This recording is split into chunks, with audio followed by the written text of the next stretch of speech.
मुझे सिंध के सलाम सलाम सुन, मुझे सिंध के सलाम सलाम सुन।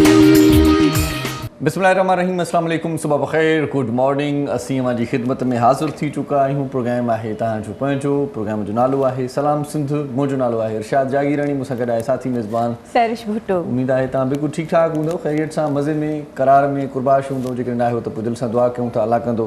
अॼु जुमे जो भलारो ॾींहुं बि आहे, इज्तिमाही जॾहिं जुमे जी नमाज़ बि थींदी त उन में बि जग जहान जी ख़ैरियत जी दुआ कंदासीं, तव्हांजे लाइ दुआ कंदासीं, तव्हांजा ॿार न्यारा थी वञनि। तव्हां बि ठीकु आहियो? ख़ैरियत सां, मज़े में? हिकु ॾींहं जी गैरहाज़िरी खां पोइ वरी तव्हांखे भली ख़बर हूंदा। बिल्कुलु, पर कल्ह तव्हां मूंखे छो न यादि कयो, इहो त ॿुधायो। असल में छा आहे त यादि उन्हनि खे कबो आहे जेके विसरनि था, विसरो ई कोन था त यादि कीअं कयो। ज़िक्र त हुजे हा, मां जॾहिं ॾिसां पई त मुंहिंजी दिलि त ख़ुशि थिए हा। हा, ज़िक्र असां कयोसीं, पर हाणे असुलु मसइलो इहो आहे त असां ऑफ-एयर ज़िक्र कंदा आहियूं, ऑन-एयर न कंदा आहियूं।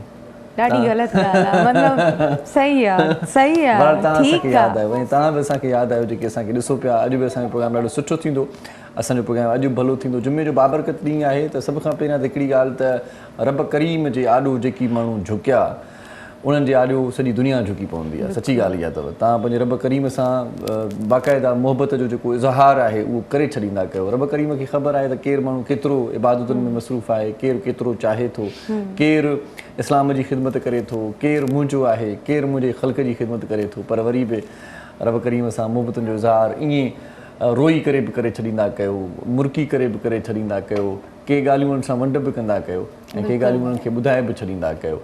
अॼु जुमे जो ॾींहुं आहे त हिकिड़ी ॻाल्हि वरी ॿी बि आउं सोचियां पियो त असां वटि सैरिश जीअं पाण थोरी जेकॾहिं पुराणी ॻाल्हि कयूं, माज़ी क़रीब जी ॻाल्हि कयूं त सुबुह सुबुह सां असां वटि हाणे ॿराड़ी में थिए थो त अमड़ियूं क़ुर पाक जो विर्दु कंदियूं हुयूं, अमड़ियूं क़ुर पाक दौर कंदियूं हुयूं। पोइ थींदो ईअं हुयो त जेका अमड़े या असांजी घर जी वॾियाणी उहा जेकॾहिं पढ़ियल न बि हूंदी हुई त क़ुर पाक खे खोले करे उनखे बिस्मिल्लाह बिस्मिल्लाह बिस्मिल्लाह करे माना ईअं हिकिड़ी आङुर अशद जी रखंदी ऐं सुरंदी वेंदी हुई क़ुर पाक ते जेका उनजी आङुर, त उन में बि हिकिड़ो माना करार हूंदो हुयो। माना क़ुर पाक खुलंदो हुयो घर में त ॼणो भाॻु खुली पवंदो हुयो। ऐं तव्हांखे यादि हूंदो हाणे त पाण एतिरा त कम ज़र्फ़ शायदि थी विया आहियूं जो हाणे जेकॾहिं आज़ान बि ईंदी आहे त को टीवी जो वॉल्यूम, को ड्रामो हलंदो आहे, को ख़ासि सीन हूंदो आहे त चवंदा आहियूं न थोरो आवाज़ु झको करे पर ॿुधूं सही। बाबा आवाज़ु झको छो कयूंसीं, आवाज़ु म्यूट करे छॾिजे त बहितर आहे। अॻे ज़माने में हूंदो हुयो, पुराणे वक़्त में ईअं हूंदो हुयो त जेकॾहिं आज़ान ईंदी हुई त जेको बि घर में माहौल हूंदो हुयो उहो चुपचापात जो थी वेंदो हुयो, ख़ामोशी थी वेंदी हुई। आज़ान अचे थी, माण्हू गुफ़्तगू कंदा, तॾहिं बि चवंदा साईं 2 मिंट भला आज़ान अचे त पोइ ॻाल्हायूं था। हाणे आज़ान जो एतिराम हाणे बि आहे माण्हू वटि, पर मां चवां थो त अञा वधीक जीअं हूंदो हुयो जो रहिजी वियो आहे अंदरि में, जेको आहे उन शइ जो को अहसासु माण्हुनि में न आहे रहियो। ऐं अॻे त ईअं बि हूंदो हुयो त जेकॾहिं आज़ान ई हूंदी त ॻोठ में असांजूं अदियूं, असांजूं मावरूं तकड़ में आज़ान जीअं ईंदी हुई त रओ मथे ते रखंदियूं हुयूं त आज़ान थी अचे।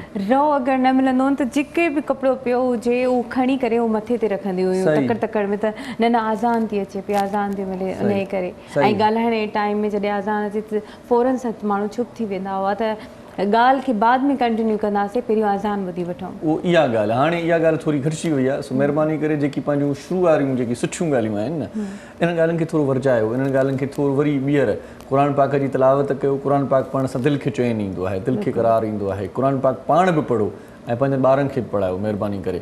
सो कॾहिं कॾहिं आउं सोचींदो आहियां त बाबा जॾहिं हिन दुनिया में कूच कंदासीं, लाॾाणो कंदासीं, वेंदासीं हलिया त पोइ छा थींदो। असां वटि MBA जी डिग्री आहे, असां वटि चार्टर्ड अकाउंट जी डिग्री आहे, असां वटि डॉक्टरी आहे, असां वटि वकालत आहे, असां वटि इंजीनियरिंग आहे, अलाए कहिड़ियूं कहिड़ियूं डिग्रियूं खणी हलंदासीं। ओॾे त कमु न ईंदियूं न भला।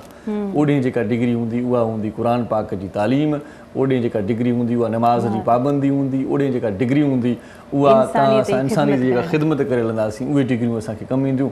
बाक़ी हीअ जेकी दुनियावी डिग्रियूं आहिनि, हेॾी महिनत कयूं था, सॼी ज़िंदगी लॻाए छॾियूं था पंहिंजे ॿार खे पढ़ाइण में, ऐं पाण वरड़ा बि थी वञूं था। ऐं अफ़सोस जेकी ॻाल्हि आहे त असांखे सही नमूने सां नमाज़ जी बि ख़बर न आहे, सही नमूने सां असांखे प्रॉपर वे में जेका थींदी आहे इस्लाम जी तइलीम, उहा बि असांखे अञा अणपूरी आहे। सो इन पासे थोरो ध्यानु ॾियो, पंहिंजनि ॿारनि खे पढ़ायो ऐं दीनी ऐं दुनियावी ॿई जेकी ॻाल्हियूं आहिनि उहे सम्झण जी ज़रूरत आहे। क़ुर पाक अॻे पढ़ंदासीं, असां बि ईंदासीं जॾहिं त पोइ वरी ट्यूशन खां मोटी, स्कूल खां मोटी वरी मदरसे वेंदा हुआसीं। भला मदरसे नथा वञो त हाणे सहूलियतूं आहिनि, जदीद सहूलियतूं इहे बि आहिनि त क़ुर पाक मोबाइलनि में बि आहे, उते बि तव्हां पढ़ी सघो था। बल्कि अॼुकल्ह जेकॾहिं ट्यूशन पढ़ाइण उस्ताद ईंदा हुया त हाणे तव्हां को मोलिम रखी सघो था, को हाफ़िज़ रखी सघो था, जेको घर अची तव्हांखे तव्हांजे ॿारनि खे क़ुर पाक जी तिलावत या तालीम ॾेई वञे। सो इहो हुजणु घुरिजे, पर हाणे इहो तव्हां ते आहे। ॿी ॻाल्हि इहा त त जेको तव्हांजे अंदरि में नेगेटिव शयूं आहिनि या कंहिंजे लाइ नफ़रत आहे, बुग्ज़ आहे, जेका बि शइ आहे, सभिनीनि खां पहिरियों उनखे रिमूव करे छॾियो। तव्हां यकीन कयो, भले कोई तव्हांजे लाइ छा बि सोचे, तव्हांखे कुझु बि ॻाल्हाए, जॾहिं तव्हां पंहिंजे अंदर मां कढी छॾींदव न त अॻियो माण्हू कुझु बि चवंदो, तव्हां रिलैक्स रहंदव, पंहिंजो पाण खे रिलैक्स रखो। ऐं ईअं आहे त ज़िंदगी ख़तमु थींदे ख़बर ई नथी पए। अॼु असां गॾु वेठा आहियूं त शायदि अॻिले लम्हे में असां मां कोई हिकिड़ो न हुजे। ज़िंदगी एॾी तेज़ीअ सां वञे पई, पर असां कंहिंजी न दिलि आज़ारी कयूं, न असां कंहिंखे कुझु अहिड़ो अल्फाज़ ॻाल्हायूं जंहिंजे करे हुनजी दिलि ॾुखे ऐं उहो कल्ह या सुभाणे या कंहिं लम्हे में उहो असां सां गॾु मौजूदु न हुजे त सॼी ज़िंदगी उहो हिकिड़ो अल्फाज़ जेको असां हुनखे ॻाल्हाईंदा आहियूं, सॼी ज़िंदगी उहो असांखे दिलि में चुभंदो रहंदो त यार असां हिते हीअ शइ करे छॾीसीं, हे शइ न कयूं आहे, हिते हीअं न ॻाल्हायां, मां हीअं ॻाल्हायां। हक़ीक़त साम्हूं ईंदी आहे, थोरो टाइम लॻंदो आहे, पर सच हक़ीक़त हर शइ तव्हांजी अखियुनि जे अॻियां ईंदी आहे।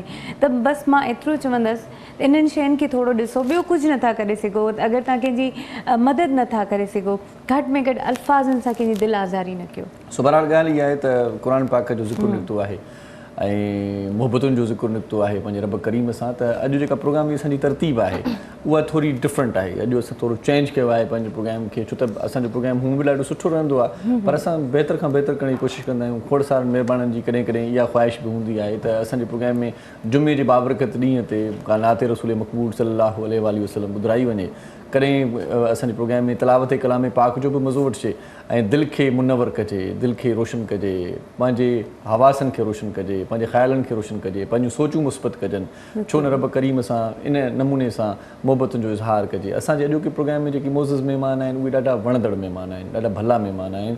सो असां अॼु प्रोग्राम जी जीअं तरतीब मां तव्हांखे ॿुधायो थोरी चेंज आहे त ॿियूं जेके शयूं आहिनि प्रोग्राम जी तरतीब में जेका असांखे क्यू शीट रेडियो पाकिस्तान में हूंदासीं त पोइ ईअं चयो हूंदो त क्यू शीट जेका मिलियल आहे उन ते पोइ था अचूं, पर सभ खां पहिरियां जीअं मौज़ू निकितल आहे ऐं तलावतुनि जो ऐं इबादतुनि जो ज़िक्र थिए पियो त असां अॼु प्रोग्राम जो आगाज़ क़िरात सां कंदासीं।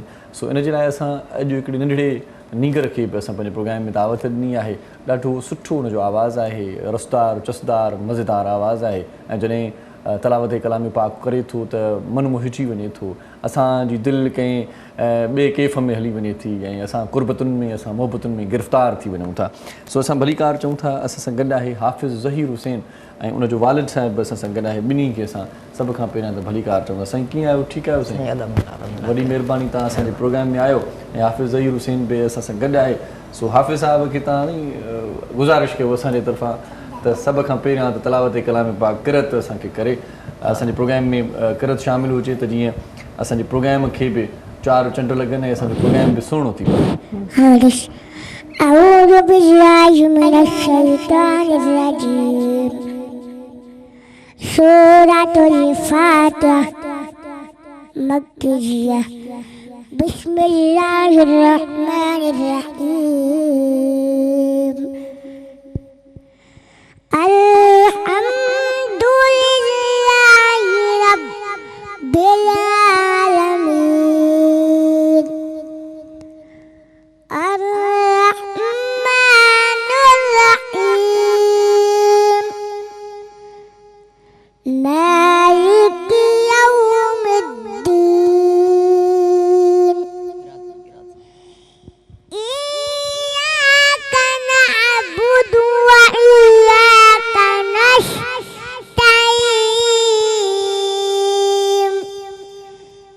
اهدنا الصراط المستقيم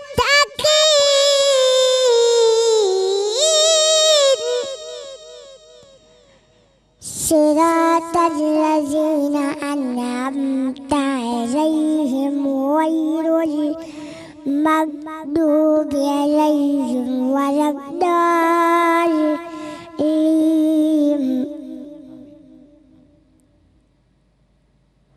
आमीन या रब्बिल आलमीन। सो ॾाढो सुहिणो अंदाज़ ऐं आवाज़ तव्हां ॿुधो हाफ़िज़ साहिब जो, हाफ़िज़ ज़हीर हुसैन साईं। ॼाए ॼम खां हाफ़िज़ आहे, ॼाए ॼम खां नामबीन आहे ऐं हिनजी जीअं ॻाल्हाइण जहिड़ो थियो आहे त हिनखे मस्जिदनि जो शौक़ु आहे त मां मस्जिद तामीर कराईंदुसि। अच्छा अच्छा, मुंहिंजे भाउ जो डेथ थी वई, हिनजी डिलीवरी दौरान जी डॉक्टर 2 महीना अॻु में सीज़र कयो डॉक्टर नसरुल्ला लिगारी जाड़ा ॿार ॼमिया हा न ॿार असांजो फोत थी हिनजो भाउ हुयो त उहो जेको आहे सो हिन पंहिंजे भाउ जे क़बर ते दुआ घुरी ऐं अलाह साईं मथां बरसाति कई एॾी बरसाति पई उहा असां हिकिड़ी सोशल मीडिया ते वीडियो रखीसीं जेका DIG फिदा हुसैन मस्तोई साहब हुनजो नोटिस वरितो ऐं डॉक्टर जे ख़िलाफ़ FIR अच्छा ना तो सही बाबा ॿुधो ना तो ॿुधो जी FIR थी से DIG साहब जे तरफ़ां वरी जॾहिं FIR थी त डॉक्टर परेशान थियो डॉक्टर साईं माशूक अली शाह खे असां वटि मेड वठी आयो साईं माशूक अली शाह चयो उहा मां मेड तो अचां थो पियो ऐं असांखे माफ़ु कयो असां सैयद खे मान ॾींदे असां चयो साईं तव्हां सैयद आहियो हिन दुनिया में क़ुर ऐं सैयद आहे ॿियो कुझु बि कोन्हे को तव्हां अचो त दावत ते अची सघो था असां डॉक्टर खे माफ़ु था कयूं ऐं ज़हीर ऐं मुंहिंजी घरवारी उन डॉक्टर खे असां माफ़ु करे छॾियोसीं उन खां पोइ ज़हीर खे एतिरी त जेको आहे सो अलाह साईं शोहरत ॾिनी जो ज़हीर जा फॉलोअर्स तक़रीबन 62,000 ताईं पुॻा ऐं ज़हीर खे दुबई मां कॉल आई त ज़हीर जो ॾिसे तव्हां ॾंदु ठहिरायो असां डॉक्टर वटि वियासीं हाजी अब्दुल सलाम सऊदी खां हुन चयो न ज़हीर जा ॾंद ठहिरायो लाइफ कचहरी पोथा कयूं दिलि हुन जी ख़्वाहिश आहे नात पढ़ण जी त पहिरियों नात ॿुधूं था असांजी दिलि ख़ुशि थींदी पहिरियों नात था ॿुधूं पोइ कचहरी कयूं जी बाबा हाफ़िज़ ज़हीर हुसैन नात ॿुधायो पढ़ी ॿुधायो जी सल्लल्लाहु अलैहि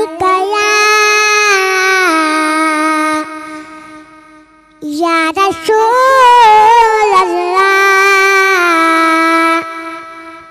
वसल्लम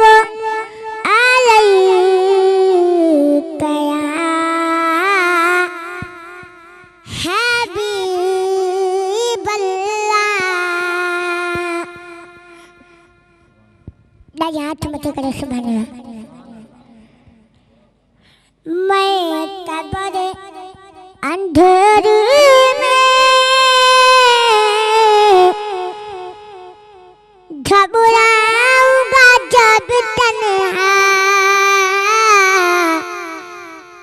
इमदाद मेरी करने आ जाना रसूल इमदाद मेरी करने आ जाना रसूल रोशन मेरी तुरबत को मिला बरा करना जब वक्त नजर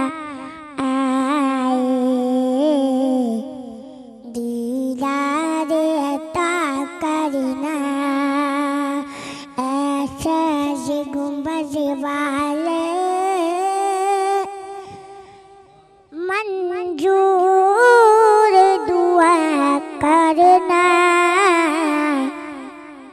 जब वक्त नज़र आए दीदार अता करना सुभान अल्लाह बाबा सुभान अल्लाह माशाअल्लाह हा साईं तव्हां चओ पिया हा इज़त ॾींदी असां डॉक्टर खे माफ़ु करे छॾियोसीं उन खां पोइ ज़हीर जा फॉलोअर वधिया अब्दुल सलाम दुबई खां कॉल कई त ज़हीर जा तव्हां ॾंद ठहिरायो पैसा मां ख़र्चु कंदुसि असां डॉक्टर वटि वियासीं डॉक्टर चयो हिन जा ॾंद नंढड़ो आहे ॼमंदा घणनि सालनि जो आहे हे साईं 8 साल जो आहे हा ऐं जेको आहे सो डॉक्टर बाबा हिकिड़ो मिंट बाबा डॉक्टर चयो त हिन जा ॾंद ॼमंदा ऐं अब्दुल सलाम चयो त हिन जी दिली ख़्वाहिश कहिड़ी आहे असां चयो तव्हां ज़हीर सां ॻाल्हायो ज़हीर चयो त मूंखे मस्जिद तामीर कराए ॾियो मूंखे अज़ान केरु नथो ॼणु ॾे मां नमाज़ पढ़ां अलाह साईं खे यादि कयां हुन चयो 40,000 रुपया मां तव्हांखे ॾिना आहिनि ऐं ॿिया तव्हांखे मां पैसा ॾींदुमि ऐं तव्हां मस्जिद ज़हीर लाइ तयारु करायो मां जीअं आयुमि मुंहिंजे दुकान में 50 मण अनु पियो मां 50 मण अनु पंहिंजो खपायो सिरूं बि वठी आयासीं सीमेंट बि वठी आयासीं मस्जिद जो असां कमु शुरू कयोसीं जॾहिं लेंटर ते पुगी असां हुनखे वीडियो सेंड कयोसीं हुन चयो मां ॿिया पैसा मोकिलियां थो 1,20,000 रुपया हुन वरी मोकिलिया उन खां पोइ इहो सिलसिलो जारी हलियो ऐं मस्जिदूं असां 2 कंप्लीट करायूं साईं। हिकिड़ी आशिया मस्जिद, ॿी असांजी अम्मी आहे लंडन में, मैडम सारा कयूं, उन हिन खे 5 लाख रुपया ॾिना त तव्हां ज़हीर जो घर ठहिरायो। अच्छा हाँ, ज़हीर चयो मैं घर को क्या करूँगा, मुझे तो जन्नत में घर बनाना है। उहे 5 लाख रुपया असां मस्जिद आहे मथे भिट ते जिथे असां पाणी जो बंदोबस्तु कयोसीं ऐं मस्जिद आशिया असां उते तामीर कराईसीं, जंहिंमें वरी बि हुन पैसा ॾिना। असां 2 मस्जिदूं तामीर करायूं आहिनि ऐं जेके मस्जिद में ॿार पढ़ंदा आहिनि उनखे ज़हीर पैसा बि ॾींदो आहे। बाबा तव्हां अचो, मां तव्हांखे कपिड़ा वठी ॾींदुमि। असांजी जेका अम्मी आहे कुर्बजीअ में आहे, असांजी मैडम सारा कयूं जेका मुस्लिम रोज़ वेलफेयर में कमु कंदी आहे लंडन में, उन्हनि जे लाइ कोशिशि कई आहे त अखियुनि जो बि इलाजु करायूं, न थी सघियो। ऐं DIG साहिबु फिदा हुसैन मस्तोई साहिबु तमामु असांजे मथां महिरबान आहिनि। ऐं इन खां बाद में ॾिसो असांखे 2 दफ़ा अगवा करायो आहे, ज़हीर खां पिस्टल रखी करे सखर में असांखां मोबाइल छिनी वई आहे, असांजे मथां कूड़ियूं FIR कयूं।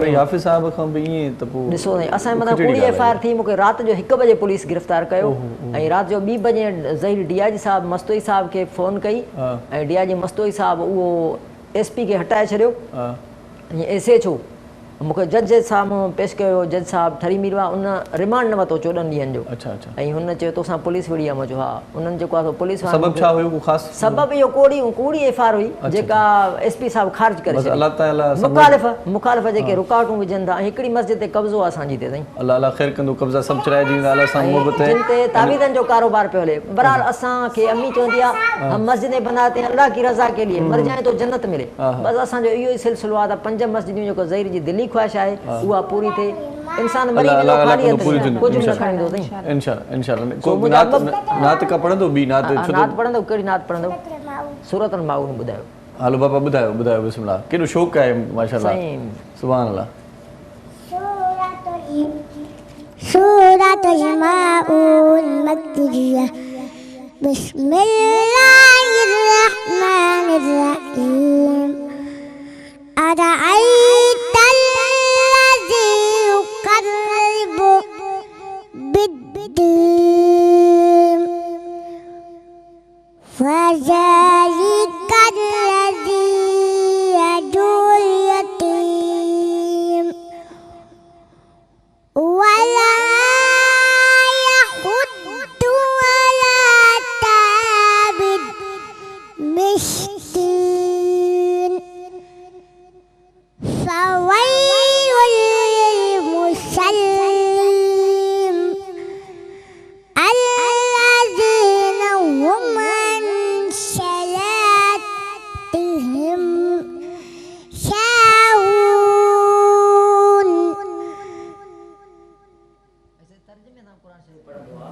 असांजो डीजान मीराणी असांजी ID आहे। पाण से किथां जा आहियो? असां साईं आहियूं मल्लाह आहियूं, ज़िला खैरपुर मीरस तालुका ठरी मीरवा ॻोठु आहे असांजो इमदाद अली मल्लाह। असां ॿराड़ी में रहंदा आहियूं।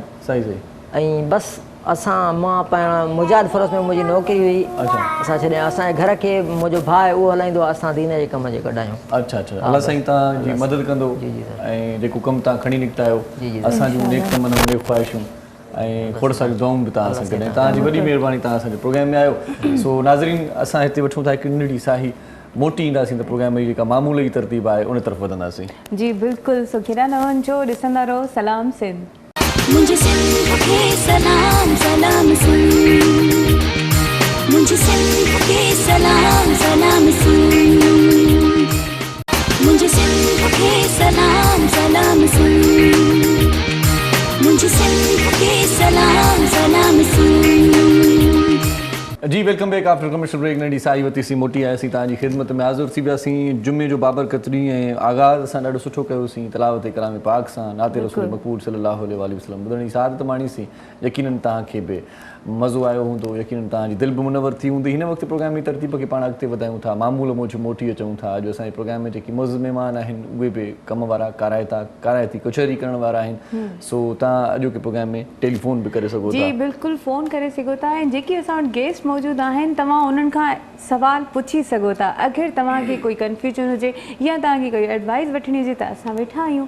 अगरि असांखे तव्हांखे ॾियणी आहे त तव्हां असांखे बि ॾेई सघो था। ऐं उन खां अलावा जीअं मां हमेशह वांगुरु चवंदी आहियां त अगरि तव्हांखे कंहिंखे बर्थडे विश करिणो आहे त असां आहियूं न, तव्हां असांखे कॉल करे सघो था, असां विश करे छॾींदासीं। ऐं उन खां अलावा अगरि तव्हां में कोई बि टैलेंट मौजूदु आहे लाइक शेर व शाइरी जो या सिंगिंग जो, त ज़रूरु तव्हां पंहिंजो फ़न जेको आहे असांजे हिन प्रोग्राम जे थ्रू माण्हुनि ताईं पहुचाए सघो था। सही सही सही। हाणे प्रोग्राम जे महिमाननि सां तव्हांजी मुलाक़ात पोइ था करियूं, कुझु अहम कम जूं ॻाल्हियूं, ख़ासि तौर ते जेका डेडिकेशन हूंदी आहे, सुंजा जेकी मुतबर मान वारा माण्हू जेकी पंहिंजो कमु करे विया आहिनि सिंध जे लाइ, पंहिंजी मिट्टी जे लाइ, धरती जे लाइ, उन्हनि खे असां यादि कंदा आहियूं। अॼु नामियारे टीवी प्रोड्यूसर ऐं डायरेक्टर हारून रिंड साहिब जी 14वीं वरसी बि आहे। 14 साल हारून रिंड साहिब खे असां खां विछड़े थी विया आहिनि, पर हारून रिंड साहिब असां खां विछड़ियो आहे पर विसरियो न आहे। असां उनखे यादि कंदा रहंदा आहियूं। हारून रिंड साहिब PTV जो तमामु घणो निहायती महिनती प्रोड्यूसर रहियो ऐं हारून रिंड साहिब जा जगमशहूर ड्रामा सीरीज़ जेके हुया, सीरियल्स जेके हुया, दीवारें, जंगल, छोटी सी दुनिया, उहे तमामु घणा पॉपुलर हुया। असां जॾहिं नंढड़ा हूंदा हुआसीं तॾहिं बि दीवारें, जंगल ड्रामा ॾिठासीं ऐं छोटी सी दुनिया ॾिसी करे माना वॾी दुनिया में आया आहियूं। सो हारून रिंड साहिब जी अॼु 14वीं वरसी आहे, उनखे असां यादि कयूं पिया, इलाही उनखे मिस बि कयूं पिया। हारून रिंड साहिब जो जेको पोरियो आहे, जेको कमु आहे, उहो कॾहिं बि विसरण जोॻो न आहे। हारून रिंड साहिब जा शागिर्द मोहम्मद बख्श समीर साहिब, फैज़ बुगियो साहिब ऐं खोड़ सारा ॿिया प्रोड्यूसर जेके हारून रिंड साहिब मां सिखिया ऐं अञा बि जेका खेप अचे पई, उहे जेके आइडियल पर्सनैलिटीज़ हूंदियूं आहिनि कंहिंजे ज़हन में, त माण्हू इहो ई चवंदा आहिनि त असांजी जेका आइडियल पर्सनैलिटी आहे उहा हारून रिंड साहिब आहे। हारून साहिब खे पंहिंजो जेको आहे सो ख़ासि तौर ते TV वारो जेको दौरु आहे उहो ऐं TV में कमु कंदड़ माण्हू ऐं असां जेके नौजवान आहियूं उहे कॾहिं बि विसारे नथा सघूं। हारून रिंड साहिब जी यादि हमेशह ताज़ी रहंदी। इन खां सवाइ कल्ह के ॾींहं में हिकिड़ी ॿी बि ॾुख वारी ख़बर असां वटि पहुती त अनवर इक़बाल साहिब बिल्कुलु बहितरीन इंसान हिन फ़ानी दुनिया मां उहे वञी चुका आहिनि, पर उन्हनि जूं ॻाल्हियूं, उन्हनि जो अंदाज़, उन्हनि जी जेका उन्हनि इंसानियत ॾेखारी, उन्हनि जेको जज़्बो ॾेखारो उहो तमामु बहितरीनु आहे, जेको कॾहिं बि नथो विसरी सघे। ऐं अहिड़ा माण्हू आहिनि जेके पूरी ज़िंदगी मतिलबु असांजे जेतिरे बि नस्लूं बि ईंदियूं त उहे बि तारीख़ में नालो उन्हनि जा लिखियलु हूंदा त कहिड़ो इंसानु कीअं रहियो ऐं कीअं आर्टिस्ट हुयो, पर हुननि पंहिंजो पाण खे मञायो जेके मरण खां पोइ बि ज़िंदा हुजनि त अहिड़ा बहितरीनु इंसान जेके आहिनि उन्हनि जी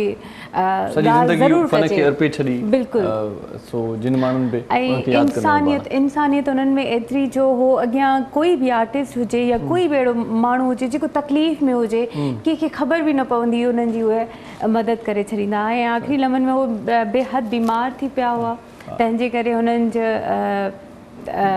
मतिलबु हे फ़ानी दुनिया मां जंहिंखे वञिणो हूंदो आहे सो वञी रहंदो आहे। सो दुनिया फ़ानी आहे, सो हिन फ़ानी दुनिया खे इहो ई बसि मैसेज इहो ई आहे, हिन मां असांखे मिलंदो आहे त हर माण्हू वञे थो, हर माण्हू पंहिंजे पंहिंजे वारे जो इंतज़ारु करे रहियो आहे ऐं हीअ दुनिया फ़ानी आहे। सो रहंदो रुगो रब, बाक़ी कुल फ़ना, अजाई अना आहे हिन इंसान खे। सो अॼोकी प्रोग्राम जी तरतीब खे पाण बहरहाल अॻिते वधायूं था। जीअं सरिश तव्हां टेलीफोन बि करे सघो था। मौजूदु महिमान जेकी अॼु असांजे प्रोग्राम में आहिनि उहे तव्हांजे सवालनि जो जवाबु ॾींदा ऐं अॼु ख़ासि तौर ते असां हिकमत जे शोबे ते बि ॻाल्हाईंदासीं। हिकमत जो शोबो केतिरो अहम आहे असां वटि। पुराणे वक़्त में त इहे हकीम ई हूंदा हुया जेकी मुख़्तलिफ़ मर्ज़नि जो प्रॉपर नमूने सां सुठो इलाजु कंदा हुया। हाणे डॉक्टर तमामु घणा आहिनि। हिकमत जे शोबे खे हाणे केतिरी पज़ीराई आहे या उनखे हकारत जी निगाह सां ॾिठो वञे थो या छा आहे, हिकमत जे शोबे जो कहिड़ो स्कोप आहे। सो इन हवाले सां कचहरी कंदासीं। अॼु असां सां सुठो हकीम बि आहे, हकीम तहसीन साहिबु असां सां गॾु आहे, जंहिंजो दवाख़ाना हकीम तहसीन बि आहे कराचीअ में, इशारा फैसल नर्सरी जे भरिसां। अॼु असांजे प्रोग्राम में महिमान थिया आहिनि, उन्हनि खे वेलकम चऊं था। हकीम साहब कैसे हैं? ठीक हैं जी, शुक्र अल्हम्दुलिल्लाह। बहुत शुक्रिया आप हमारे प्रोग्राम में तशरीफ़ लाए, थैंक यू सो मच। ॿियो जेको असांजो महिमान आहे सरिश, उहो बि ॾाढो ज़बरदस्त माण्हू आहे, असांजे प्रोग्राम में ईंदो रहंदो आहे, पर हाणे विच में जेको गैप थियो आहे उहो 2 महीना खनि मां सम्झां थो गैप थियो, रमज़ान मुबारक, वरी उनखां पोइ वरी जेको प्रोग्राम तरतीब सां असां हलायोसीं पिया, इन तरतीब खां थोरो परे रहियो, शायदि का मसरूफ़ियत हूंदियूं इन जी। पीपल्स पार्टी जो पाण अॻवान बि आहे ऐं पीपल्स पार्टी सां हुनजी दिलि लॻी बि आहे, पीपल्स पार्टी खे सपोर्ट बि कंदो आहे, पीपल्स पार्टी जी नुमाइंदगी बि कंदो आहे ऐं पीपल्स पार्टी जे मामले ते जॾहिं बि ॻाल्हाईंदा आहियूं त खुली ॻाल्हाईंदो आहे। सो नईम अवान साहिब असां सां गॾु आहे, उनखे भली कार चऊं था। नईम साहब कैसे हैं? ठीक है अल्हम्दुलिल्लाह सर, आप ठीक हैं? बहुत शुक्रिया, आप हमारे प्रोग्राम में तशरीफ लाए, बहुत अरसे के बाद आए। थैंक यू गुड मॉर्निंग, मुबारक। और अभी आपने जैसे कहा कि सालगिरह और दुनिया में लोग नहीं रहते, पहले तो आपके तवज्जुह से तमाम जिनकी आज सालगिरह है, बर्थडे, उनको मेरी तरफ से विशेज़ हैं। Thank U. और ख्वाहिशात उनके लिए कि अल्लाह पाक उनको लंबी ज़िंदगी अता करे। माशाल्लाह। और इसके अलावा जो दुनिया में नहीं रहते तो होता ये है कि कुछ ना कुछ मामलात इंसान के साथ रहते ही हैं। सही। تو اللہ پاک جو اس وقت نہیں ہے دنیا کے اندر, جو بچھڑ گئے ہیں, ان کے لیے دعا گوئیں کہ اللہ صحیح صحیح اللہ ان کی درجات بلند فرمائے. سو سٹھا کلام بھی अॼु ॿुधंदासीं, ॾाढा ज़बरदस्त असां वटि फ़नकार हूअं बि असांजे प्रोग्राम में ईंदा रहंदा आहिनि. कल्ह असांजे प्रोग्राम में संजो नौजवान रागी अब्दुल रऊफ़ मक्सी साहिबु हुयो ऐं उन जेका परफॉर्मेंस ॾेखारी जा जेके गीत ॿुधराया, फीडबैक ॾाढो सुठो आयो ओवरऑल. अॼु वरी उस्ताद अब्दुल रऊफ़ मक्सी, हाणे मां उस्ताद चवां छो त शागिर्द थी विया आहिनि त हाणे पाण उस्ताद थी वियो आहे. सो उस्ताद अब्दुल रऊफ़ मक्सी साहिब जो अॼु शागिर्द प्यारो असां सां गॾु आहे, ॾाढो सुठो आहे, सुठो ॻाए थो, महिनती नौजवान आहे. नौजवान खे प्रोमोट करणु, नौजवान खे अॻिते आणणु तव्हां असांजी ज़िमेदारी आहे. सिंध टीवी पे इन ॾिस में पंहिंजो किरदारु अदा कंदी रहंदी आहे. सो अॼु ॾाढो सुठो नौजवान शकील अहमद पिञारो असां सां गॾु आहे, उनखे बि भली कार चऊं था. अस्सलाम वालेकुम बाबा, ख़ुशि आहियो? वॾी महिरबानी, तव्हां असांजे प्रोग्राम में आहियो. शकील साईं सां गॾु वरी ढोलक ते अमजद साईं बि आहे, अमजद साईं खे भली कार चऊं था. सो उस्ताद मोहरम नाज़ त पंहिंजो मुटु पाण आहे, मुरकदो आहे, महकंदो आहे. उस्ताद मोहरम तव्हां ख़ुशि आहियो? कल्ह तव्हां कोन हो, शायदि तबियत सही न हुई कल्ह. बिल्कुलु ऑनर तव्हां पुछो न मूं पुछो, इन लाइ असांखे सॉरी करणु खपे. ऐं मां हिननि खे मेणा ॾेई चुकी आहियां, तॾहिं हिननि जेको ऑनियर अची मूंखां पुछो आहे. ठीकु आहे न, इहो तव्हां सम्झी था सघो. मां हिननि खे ऑनियर ई चवंदमि त मूंखे एक्सेप्ट नथी कयां मां तव्हांजी. असल में अॼु ॻाल्हि ख़बर पई त हाणे कल्ह मूंखे न चई, हाणे तव्हां खां पुछा कई त तव्हां कल्ह न आहियो, त इन मां अंदाज़ो लॻो त कल्ह मां अकेलो हुयुसि त उस्ताद खे सुठो प्रोग्राम न लॻो शायदि.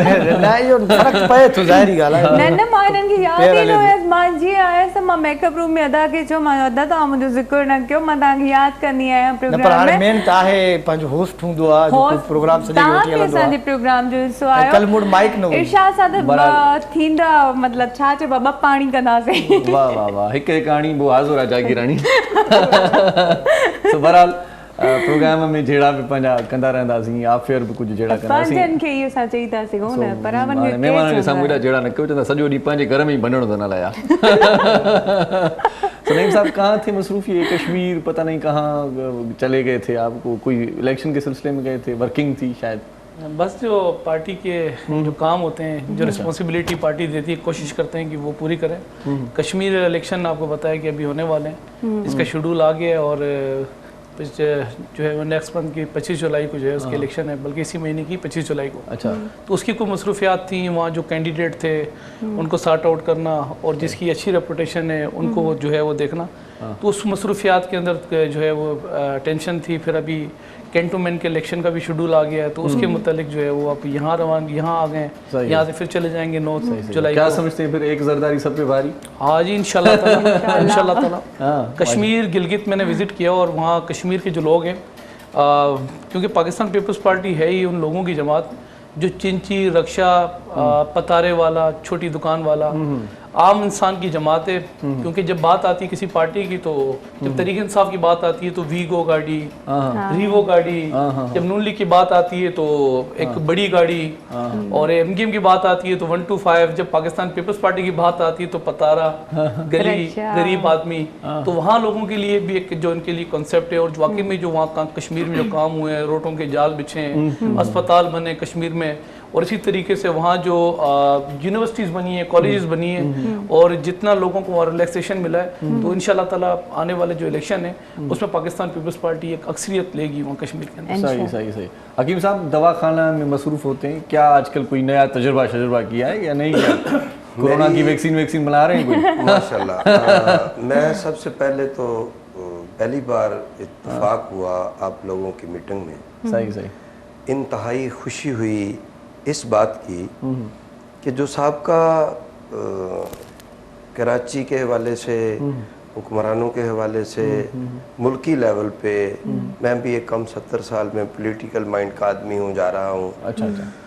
तो मैंने यही देखा कि बोकर बीज नफरतों के इस जहां में मेरे मौला तेरे मालियों ने अपने ही बाग उजाड़ दी. वाह वाह वाह, क्या कहें. तो यहाँ शेर अच्छा था, लेकिन बात उसमें जो थी उसमें दुख हुआ कि भाई मुझे आज यहाँ महसूस हुआ आप लोगों के दरमियान बैठ के जी कि उम्मीद एक वाबस्ता हुई कि उजड़ी हुई बस्तियों को आप मोहब्बतों के फूलों से दोबारा आबाद करेंगे. वाह वाह. और हम भी इसमें इंशाल्लाह आपके साथ साथ संग चलते ही रहेंगे. सही सही सही. तो मेरे इस प्रोग्राम में आज के आने का मकसद ये था कि अरसा दिसंबर को 50 साल हो गए दवाखाना हकीम तहसीन को कराची में खिदमत करते हुए. अच्छा, 50 साल हो गए. दिसंबर को 50 साल हुए।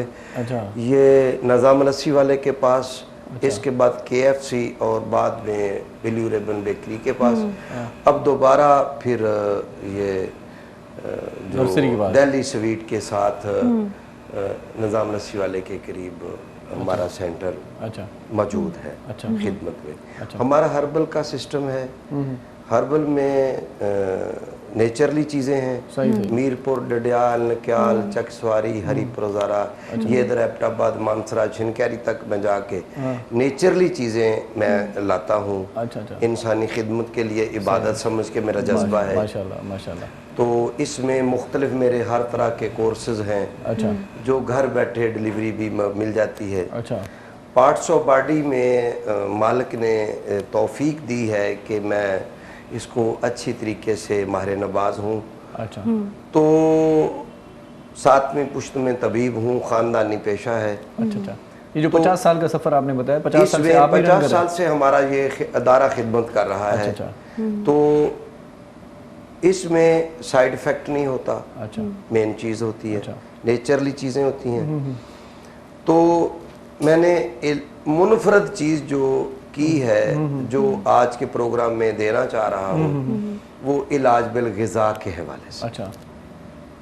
इसका बाकायदा मैंने कोर्स किया है। अच्छा। कि कौन कौन सी ग़िज़ाओं में क्या क्या चीज़ है। अच्छा।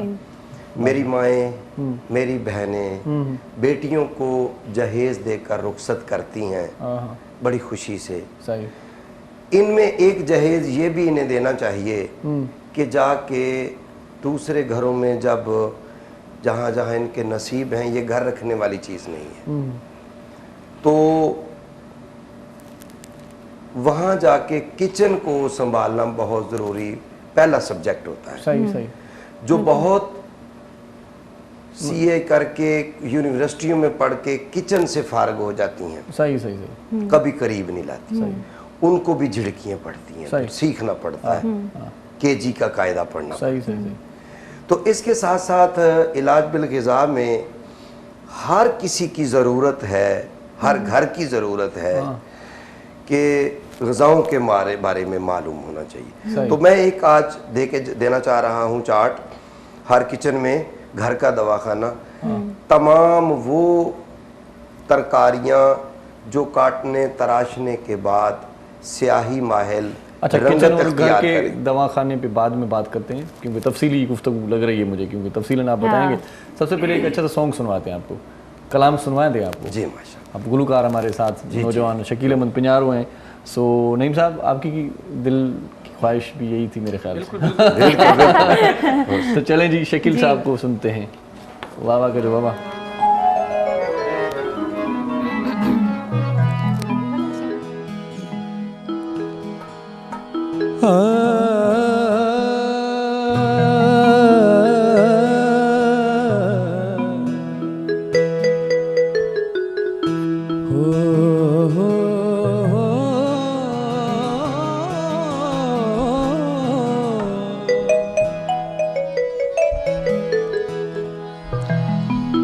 सजन सारो दी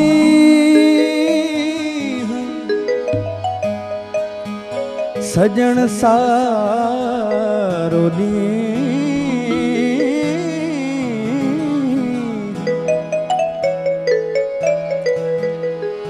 मुझो रोंदे रोंदे गुजरियो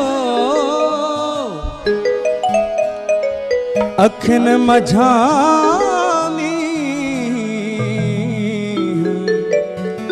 वसंदे वसंदे रात थी तुझे इश्क खां करया छो आऊं ज़ारी तो सा यारी यारी यारी तुझे इश्क खां करया छो आऊं ज़ारी तो सा यारी यारी यारी तुझो बिरहत मोले बहारी तो सा यारी यारी यारी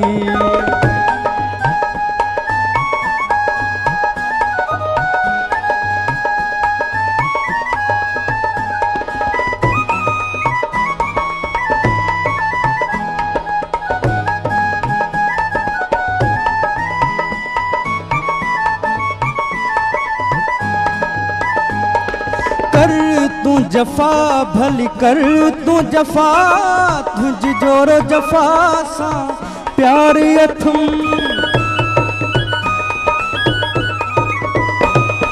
कर तू जफ़ा भली कर तू जफ़ा तुझी जोरो जफ़ा सां प्यार अथम तुझा ज़ुल्म सितम संग दिला न कदम पाया कुर्ब करम जे बजा तो संग तुझो ज़ख़म ज़ख़म जण दिलदारी तुझे इश्क खां करा छो ज़ारी तो सा यारी यारी यारी तुझो बिरह मूले बहारी तो सा यारी यारी यारी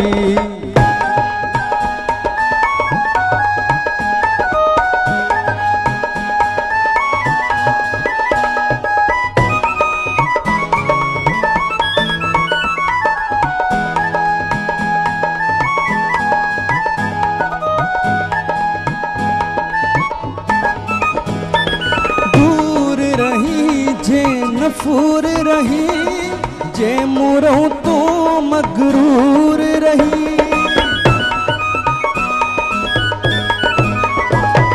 दूर रही जे नफूर रही जे मुरों तो मगरूर रही ताब करी जे अताब करी हिसाब किताब शताब करी आया इश्क जो तब इकरारी तुझे इश्क खां करा छो ज़ारी तो सा यारी यारी यारी तुझो बिरह मूले बहारी तो सा यारी यारी यारी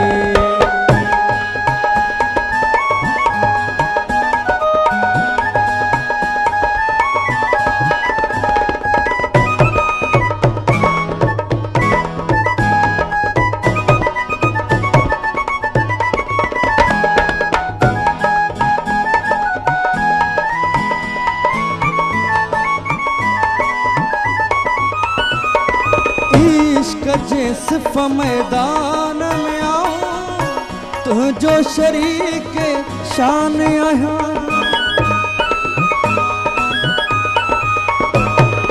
इश्क जे सिर्फ मैदान में आऊं तुझो शरीक शान आया अकुल वारे ऐवान में आऊं एजाज चवे इस्यान आया शजर जिनत तारी तुझे इश्क खां करा छो ज़ारी तो सा यारी यारी यारी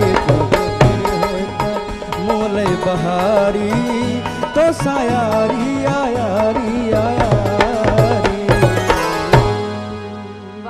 ज़बरदस्त माशाल्लाह ॾाढो ज़बरदस्त सॉन्ग तव्हां असांखे ॿुधायो थैंक यू व्यूअर तव्हां बि इंजॉय कयो हूंदो असां बि इंजॉय कयो आहे ऐं यकीनन तव्हां चवंदो त अञा वधीक असां कचहरियुनि में रहूं शामिलु थियूं त पर उन में हिकु साईअ जी ज़रूरत ज़रूरु हूंदी आहे तिने करे मां चवंदमि थोरो साहु पटियो केॾे न वञिजो ॾिसंदा रहो सलाम सिंध मुझे सिंध के सलाम सलाम सिंध मुझे सिंध के सलाम सलाम सिंध मुझे सिंध के सलाम सलाम सिंध मुझे सिंध के सलाम सलाम सिंध जी सलाम सिंध में हिकु भेरो वरी तव्हांखे भलीकार चऊं था तव्हां असां सां गॾु रहिजो तव्हांजी वॾी महिरबानी थींदी तव्हां टेलीफोन बि कंदव त तव्हांजा लख थोरा थींदा छो त असांखे फीडबैक जी तकड़ी ख़बर पवंदी सो बहरहाल असांजे प्रोग्राम में शकील पिञारे साहिब ॾाढो सुठो कलाम ॿुधायो ॾाढो सुठो कलाम ॿुधायो पर मूंखे एॾो साड़ थियो आहे इरशाद एॾो साड़ थो थिए त मां छो न आहियां सुरीली ऐं मां अगरि ॻाल्हि कई त थोरो सुर मूंखे सेखारियो ट्रक जे पोयां लिखियलु हो जलते क्यों प्यारे ख़ुदा तुम्हें भी देगा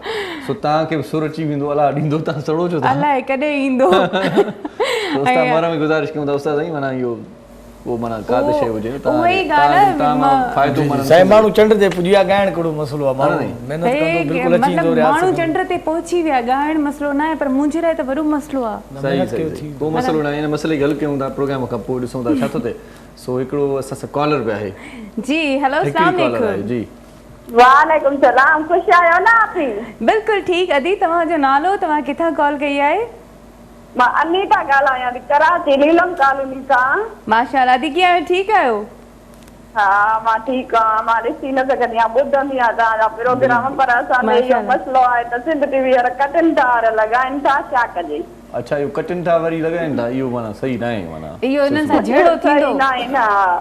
अच्छा अच्छा अच्छा, हाणे भला ॿुधो था असांजो आवाज़ अचे पियो तव्हांखे? हा हा, तव्हांजे महिमाननि खे बि अस्सलाम वालेकुम, ख़ासि करे पीपीए जे अॻुवाण खे। कंहिंजे अॻुवाण? पीपीए जे अॻुवाण खे। सही सही। जी।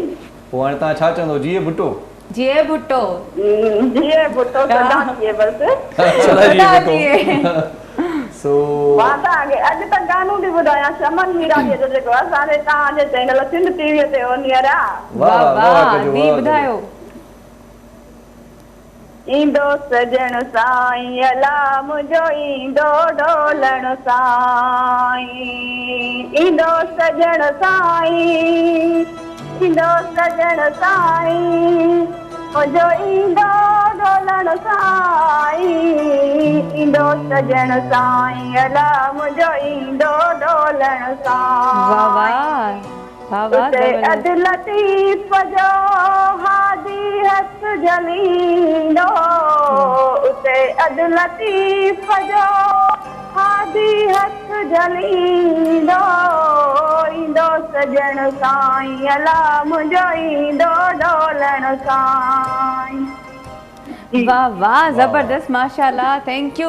ऐं ईअं ई कॉल कंदा रहो, असांखे सॉन्ग ॿुधाईंदा रहो। अनीता असांजे प्रोग्राम में आई हुई। अच्छा, वाह वाह, माशाल्लाह। ठीकु आहे अदी, वरी महिरबानी लख थोरा तव्हां प्रोग्राम में शामिलु थियो ऐं असांखे सुठो कलाम ॿुधण जे लाइ माना ईअं मज़ो अची वियो। बिल्कुलु सही सही सही। नईम साहब, वैसे देखा जाए तो हकीमों के पास हर मर्ज़ का इलाज होता है, तो सियासतदानों का इलाज किस तरह से किया जाए? ये कौमी असेंबली में, सदर असेंबली में गुत्थम गुत्थी और ये एक दूसरे को जपा, ये गालियाँ देना, और ये क्या मैसेज आ रहा है? इतनी मतलब वो, मुझे तो बड़ा अफसोस हुआ, पता नहीं कहाँ से चारपाई भी लेके आए असेंबली में।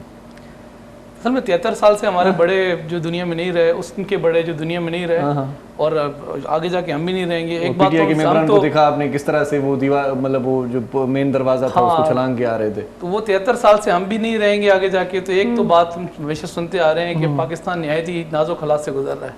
तो ये नाजुक हालात जो है वो जब पार्लियामेंट में ऐसे लोग पहुंच जाएं जिनको पार्लियामेंट के बारे में कोई हाई नो ना हो, जिनको कौमी असम्बली, सूबाई असम्बली, सेनेट के बारे में हाई नो ना हो, कभी कौंसलर के इलेक्शन ना लड़े हो, तो फिर ये रवैया, एटीट्यूड और ये जो वे ऑफ टॉकिंग इस वक्त इलेक्ट्रॉनिक मीडिया अखलाकियात बिल्कुल कुछ पता नहीं है, और खुद उनका वजीर आजम जब पार्लियामेंट पे लानते भेज रहा हो तो फिर आप क्या एक्सपेक्ट करेंगे इनसे?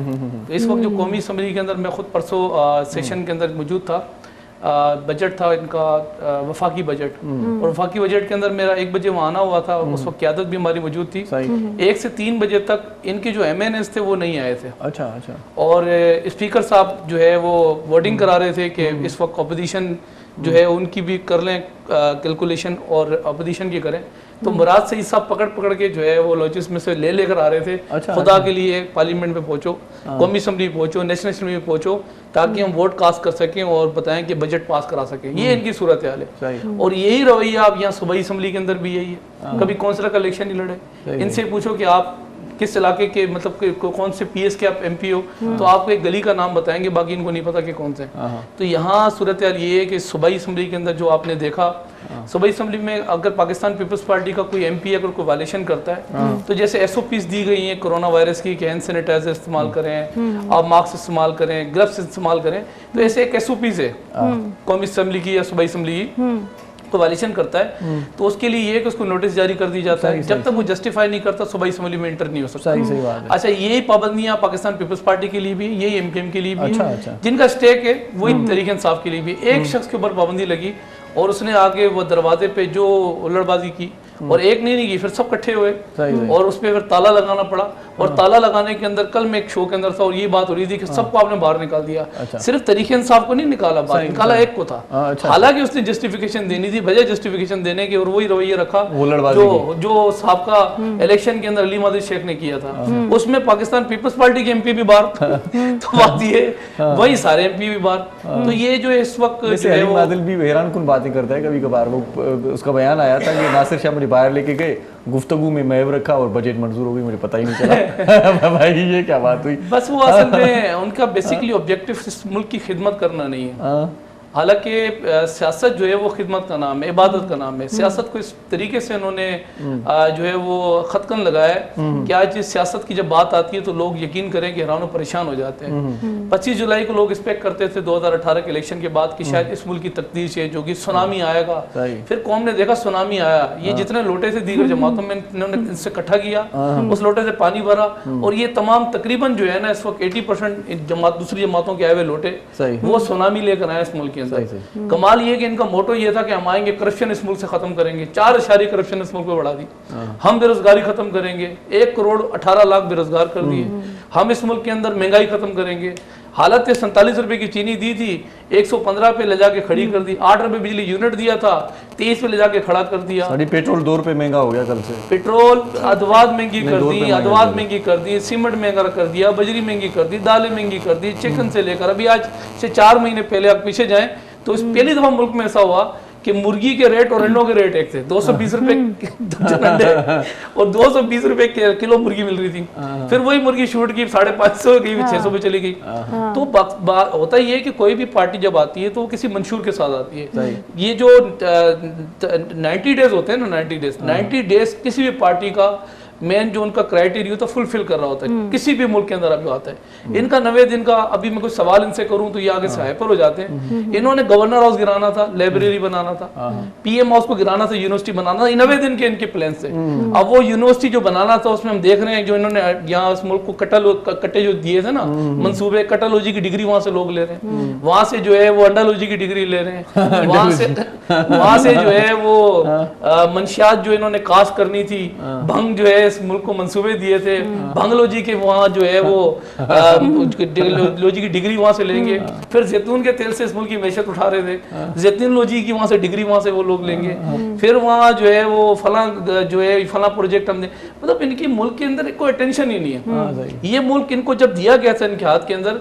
मैं बिलीव करें जब हमारे पास हुकूमत आई थी तो उस मुल्क के अंदर जो हालात थे मैं कहता हूँ ऐसे दुश्मनों के अलग हालात थे। बलूचिस्तान का अमन तबाह बर्बाद था, कराची के अंदर परवेज मुशर्रफ यहाँ जो MKM को जो है खुली छूट दे के चला गया था, वो अमन अमान यहाँ गिनती होती थी 60 हो गया 70 हो गया कराची में, रेलवे अपने टाइम पे नहीं आती थी, बिजली नहीं होती थी, इनको सब कुछ ठीक मिला इस मुल्क में। सब कुछ ठीक मिलने के बावजूद आज रेलवे की सूरत हाल देखें, रोज हादसा हो रहे हैं। बिजली की सूरत हाल ये है कि हालात आपके सामने, गैस सर्दियों में तो हमने सुना था बंद होता है, इसको गर्मियों में गैस बंद हुआ, गैस नहीं आ रहा लोगों के पास, गैस की सूरत किल्लत होगी बहुत, पेट्रोल की। फिर सुबह सिंध यहाँ से आपको प्रोड्यूस करके देता है इस वक्त गैस 72% 78% प्रोड्यूस करता है।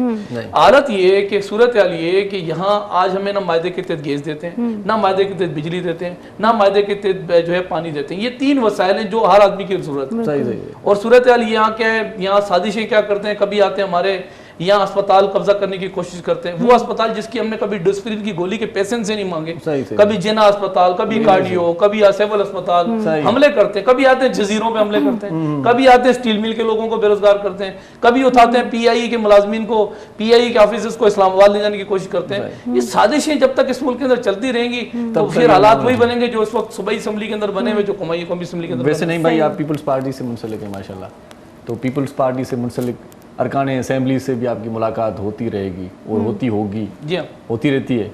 तो मुझे बात पता है, अंदर की बात है, वैसे हरीम शाह ने किससे शादी की है? अच्छा कमाल है, मुझसे तो नहीं की।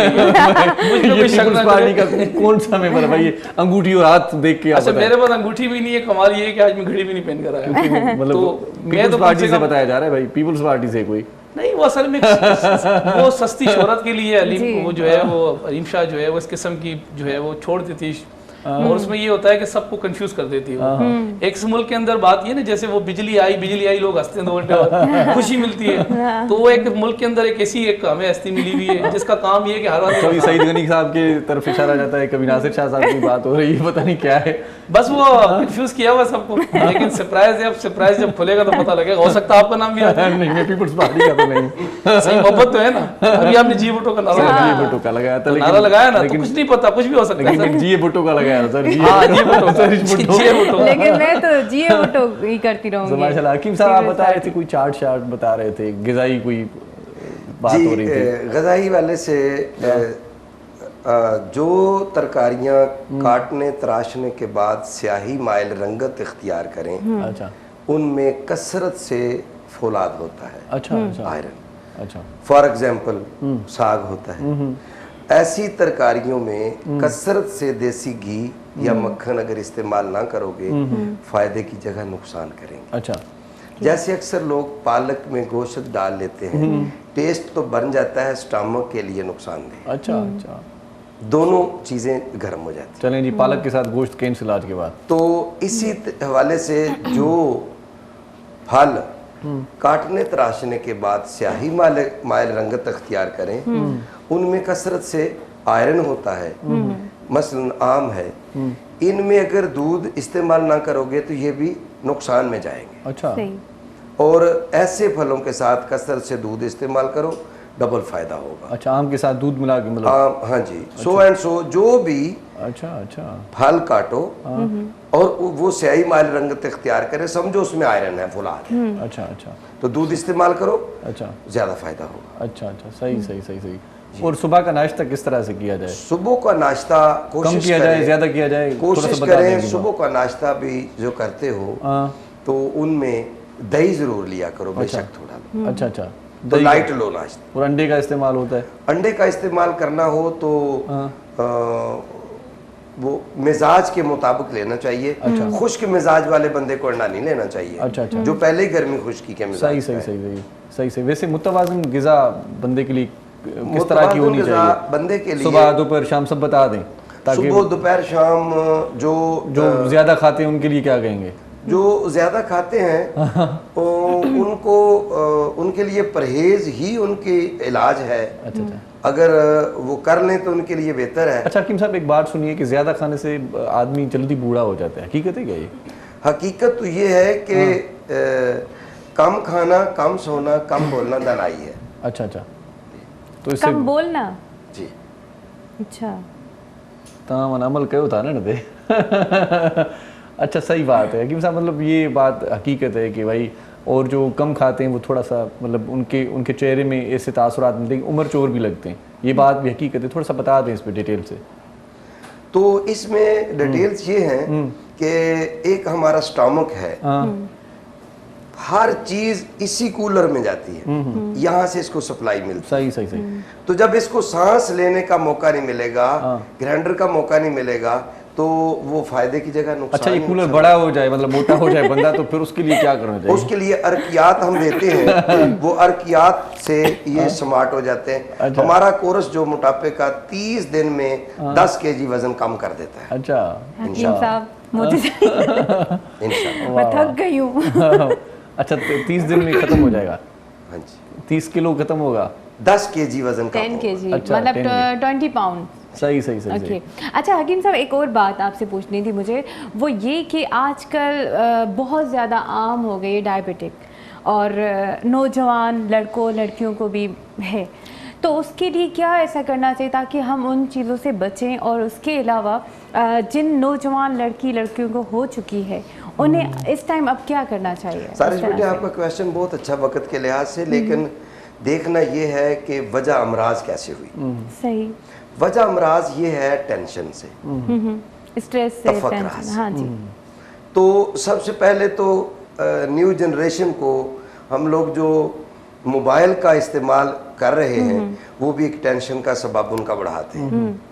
सेकंड बात के पुराने अपने अबाउदाद को देखें, जो भी कोई गमी की खुशी की जो बात करते थे, सेपरेशन करते थे, सही। वो इनको अवॉइड रखें। ये न्यू जनरेशन की बात जो आपने की है, ये तो इस तरह बच जाएंगे। जो इस वक्त मैं कह रहा हूँ कि कम से कम टेंशन जो है ईमान की कमज़ोरी है। अच्छा, तकवा अल्लाह पे अगर मुकम्मल ये मौजूद है कि जो अल्लाह ही करता है, और जो दिया शुक्र अल्हम्दुलिल्लाह, जो नहीं दिया हमारा नहीं है। टेंशन किस चीज़ की? सही सही।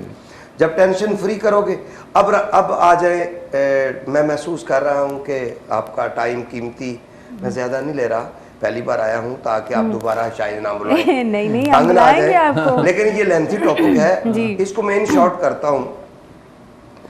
आप लोग वॉक करें, वॉक में इंसुलिन और ऑक्सीजन मिलेगी ये पहला इलाज है शुगर का। अच्छा।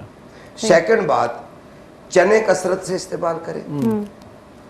और मेरे एक इलाज बिल ग़िज़ा के कोर्स में 3 चीज़ें बराबर वजन की, काले चने, जौ और गंदम, बराबर वजन में इनको आटा पीसकर 1 रोटी का आटा लेके उसको दूध में गूंद लो।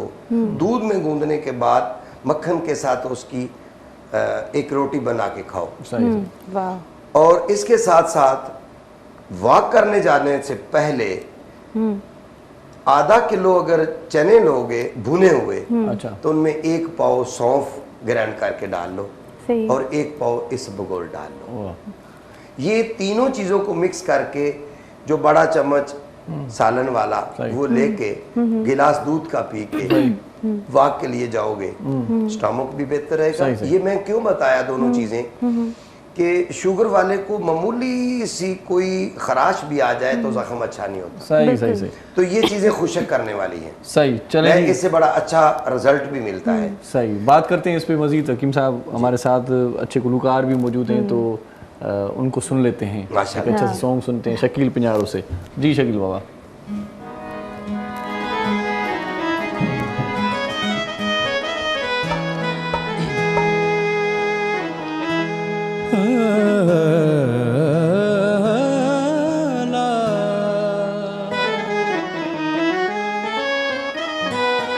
तव्हांजी शायरी आहे माशाल्लाह खूबसूरत।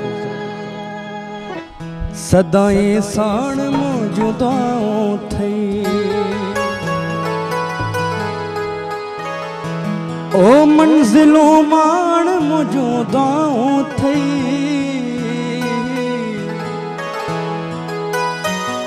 मोहब्बतूं मान मौजूदाऊं थई, सदाई साण मौजूदाऊं थई, सदाई साण मौजूदाऊं थई।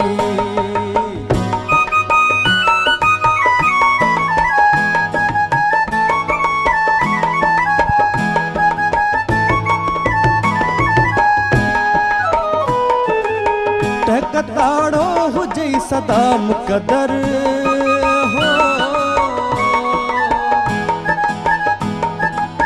टकताड़ो सदा हुजे मुकदर, खिलजी खान मौजूदाऊं थई, खिलजी खान मौजूदाऊं थई, मंजिलों मान मौजूदाऊं थई, मोहब्बतूं मान मौजूदाऊं थई, सदाई साण मौजूदाऊं थई, सदाई साण मौजूदाऊं थई।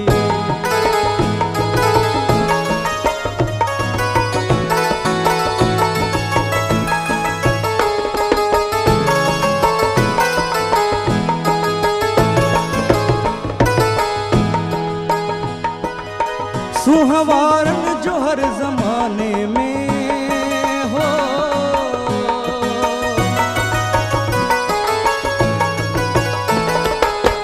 सुहवारन जो हर जमाने में, सुहवारन जो हर जमाने में, हुंदे अगवान मौजूदाऊं थई, हुंदे अगवान मौजूदाऊं थई, मंजिलों मान मौजूदाऊं थई हो,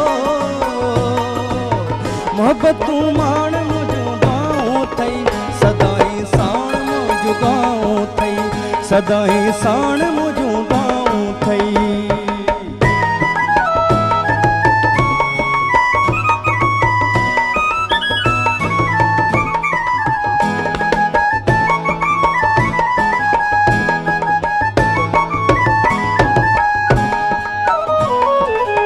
तोखा इरशाद कीअं जुदा रहंदो,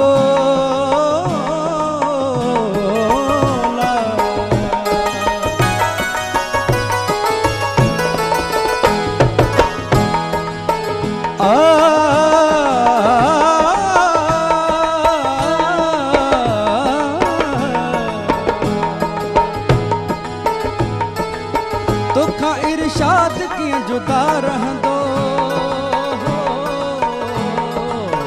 तोखा इरशाद कीअं जुदा रहंदो,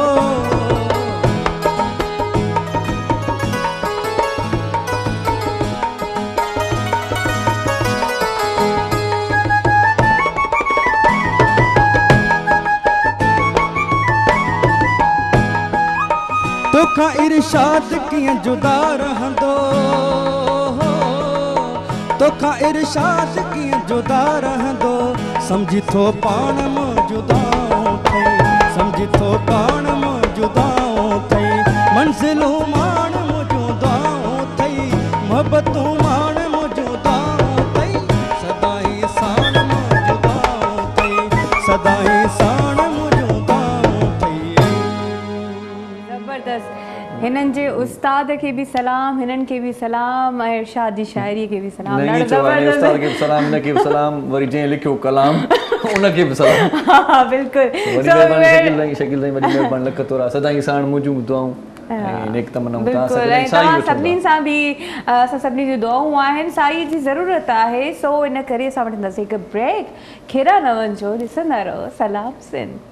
मुझे सिंध के सलाम सलाम सिंध, मुझे सिंध के सलाम सलाम सिंध, मुझे सिंध के सलाम सलाम सिंध, मुझे सिंध के सलाम सलाम सिंध। जी सलाम सिंध में हिकु भेरो वरी तव्हांखे मलिकार चऊं था, मुर्कुनि टहकनि सां मोटी आयासीं, तव्हांजे चपनि ते बि सदाईं मुर्क हुजे, असांजी तव्हांजे लाइ दुआ आहे। शकील पिंजारे साहिब जो ख़ूबसूरत कलाम ॿुधोसीं हुनजी आवाज़ में। सो बहरहाल कचहरी हकीम साहब सां जारी आहे ऐं गॾोगॾु असां सां नईम ऐवान साहब भी गॾु आहे।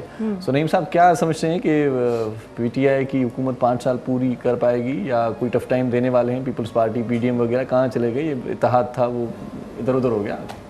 देखिए हुआ ये कि अगर माजी में आप चले जाएं तो एक बैसाखी जमहूरियत पे साइन हुए थे मतलब शहीद बेनज़ीर भुट्टो के और एक बड़ी जमात के साथ, और आपस में इत्तेफाक हुआ। ऐसे साजिशी लोग जो इस मुल्क को डीरेल करते हैं, हम बजाय एक दूसरे के लड़ने की हम उनके खिलाफ लड़े। फिर एक जमात बना दी गई, वो जमात निकल के आ गई, और अब जो लोग लेकर आए वो चाहेंगे तो टाइम अपना पूरा करेंगे। सही सही। लेकिन सूरत हाल ये है कि 18 माह का बच्चा चलना शुरू करता है, भागता है, बात ये कि उनकी गोद से उतरने के लिए तैयार नहीं है। अच्छा। और वो संभाल के तंग आ गए। आज हालात ऐसे कर दिए हैं, मैशत इन्होंने तबाह बर्बाद कर दिए, आज मुल्क की सलामती खतरे में ला के खड़ी कर दी है। सूरत हाल ये है कि गरीब आदमी से जाके पूछें उसको किस तरीके से गुजारा कर रहा है, सही। आप जाके मिडिल क्लास से पूछें कि वो कैसे इस हालात को फेस कर रहा है। सही। लेकिन सूरत हाल ये है कि हमें इसको बेहतर करने के लिए, अच्छे तरीके से आगे चलने के लिए हमें इत्तेफाक की ज़रूरत है। वज़ीर आज़म या इनकी जो जमात है तहरीक इंसाफ, जो कंटेनर पे जो जमात थी ना, वो आज भी पार्लियामेंट के अंदर भी वही जमात है, इसमें कोई ज़्यादा चेंज नहीं आया। वो कंटेनर पे खड़े होके जो लोग कौम से वादे करते थे कि हम आएंगे तो 1 करोड़ नौकरियां देंगे, 50 लाख मकानात देंगे, ना हमने 1 करोड़ नौकरियां देखी, ना 50 लाख मकानात। बल्कि तो निकाल दिए लोग। रेडियो पाकिस्तान की हालत देख लें, पीटीवी की हालत देख लें आप, तबाह बर्बाद है इस वक्त। कोई ऐसी चीज़ नहीं रही ऐसी। जो हमारे इदारे हैं उनके हालात आप जाके देखें, जो इस वक्त मिडिल क्लास है उसके हालात देखें, जो ताजिर है उसके हालात आप देखें, जो सूरत हाल है इस मुल्क के अंदर। कोरोना तो चलो हम अभी अगर बात करें, कोरोना तो आए हुए 1.5 साल हुआ इस मुल्क के अंदर, लेकिन हुकूमत को जो है वो 3 साल हो गए हैं। टफ टाइम इस हुकूमत को नहीं मिला, एक अच्छा टाइम मिला जब ये हुकूमत बनी। तो वाहिद हमारी जमात के चेयरमैन बिलावल भुट्टो साहब ने पार्लियामेंट के ऊपर जो इस फ्लोर पे खड़े होकर कहा कि आपने जो मुल्क से वादे किए हैं, कौम से वादे किए हैं, अगर आप इस सिमत में रहेंगे ना तो हम आपका साथ देंगे, हम आपको कभी डिरेल नहीं करेंगे। और मैंने आपको बताया कि उसी का तसलसल था कि हमने 5 साल पूरे किए और आने वाली हुकूमत ने 5 साल किए, और हम चाहते थे, ये हमारी ख्वाहिश भी ये कि 5 साल पूरे करें, और ख्वाहिश थी।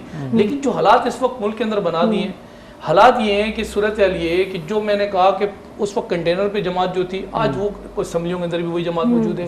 कोई रवैया चेंज नहीं हुआ इनका। मैं छोड़ूंगा नहीं, घबराना नहीं। भाई ना छोड़ो अपोजिशन को, हमने कब बोला हमें आप पकड़ के रखो, आप हमें छोड़ दो, पकड़ो। हमारे खिलाफ तो जो आपने मीडिया ट्रायल करना था, वो गोले गंडे वाले, वो 3 डब्बे वाले, वो किबाड़ी के अकाउंट से अरबों में निकलते, किधर गए सारे किबाड़ी के अकाउंट के अरबों रुपए। तो हमारा जो मीडिया ट्रायल के साथ साथ हमारे खिलाफ जो इस वक्त इत्तेसाब के नाम से जो इंतकाम इन्होंने लिया, हम तो फेस कर ही रहे हैं चीजों को। लेकिन हम जब तक हम खुद एक नहीं होंगे तो हालात जो मुल्क के खराब हैं, ये हालात के मुल्क खराब ही रहेंगे। वजीर आजम जब हल्फ लेता है ना, तो हल्फ की पासदारी करता है। वो कहता है इस मुल्क को बेहतरीन मंसूबे दूंगा, रोजगार दूंगा, मुल्क की सलामती ठीक करूंगा, मुल्क के अंदर वसाइल दूंगा। पहले दिन जो इनका स्टांस था, मैं छोड़ूंगा नहीं। अब यहाँ 60% दही इलाके हैं, 40% जो है वो शहरी इलाके हैं। अब कहीं चोरी हो जाए पुलिस को बाद में पता लगता है, अवाम को पहले पता लग जाता है। आज 3 साल से मैं छोड़ूंगा नहीं।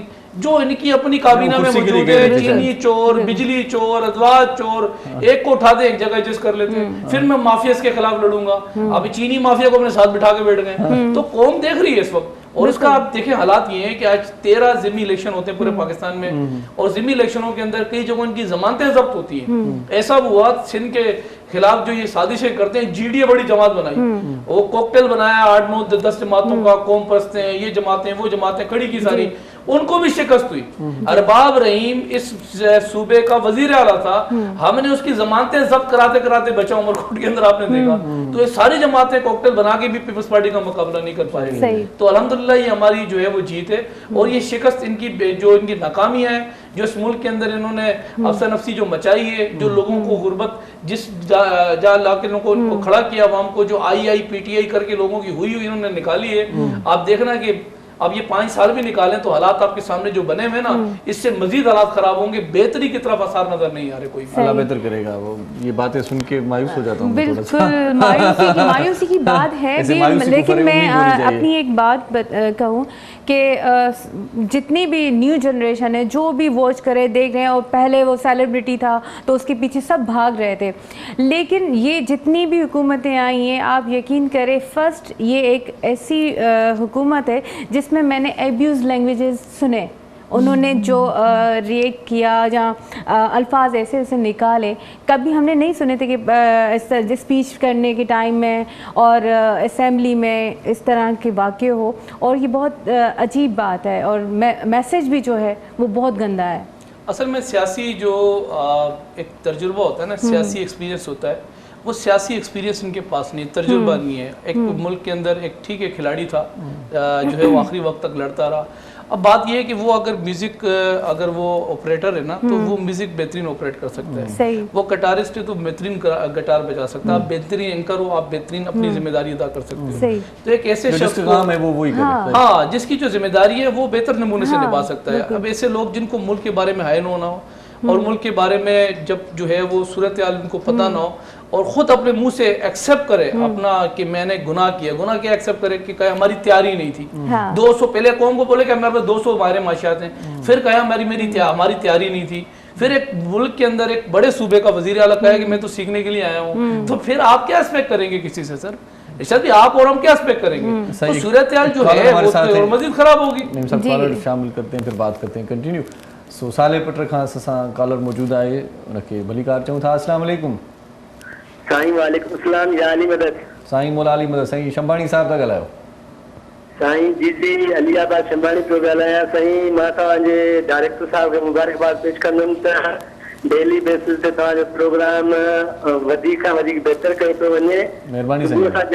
सुबुह सां जेको आगाज़ थियो बहितरीन आगाज़ हुयो. माशाल्लाह सुठो लॻो न साईं तव्हांखे.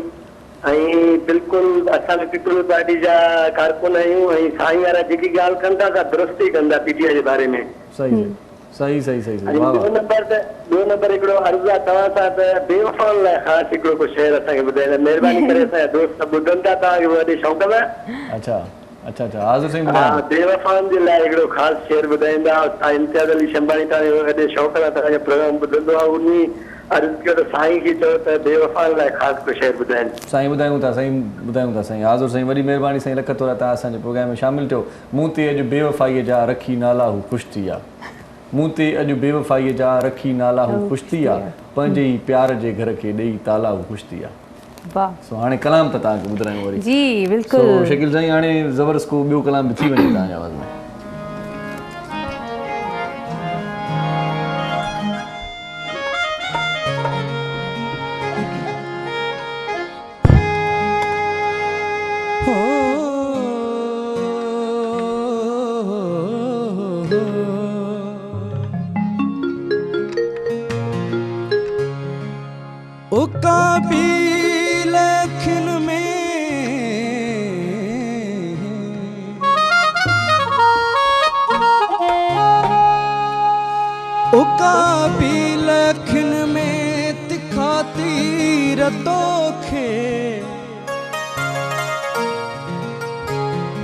साजन इन्हीअ सीर जी कल नाहे कंहिंखे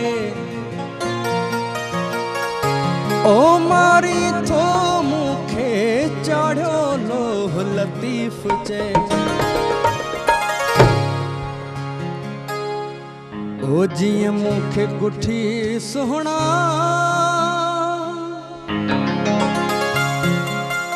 हो ये ब्याब कुठा हूँ दई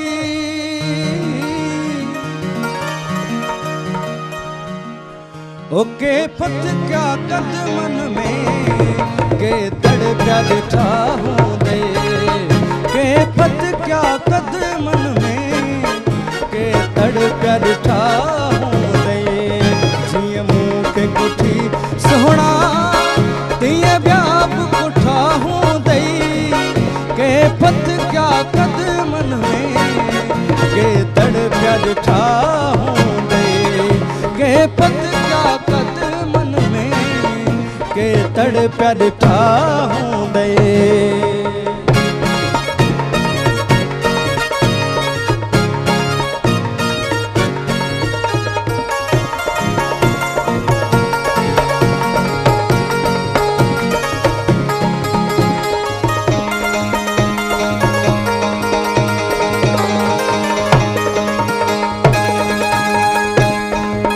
कैसा नाज कया हूँ दई कई पेर पया हूँ दई हो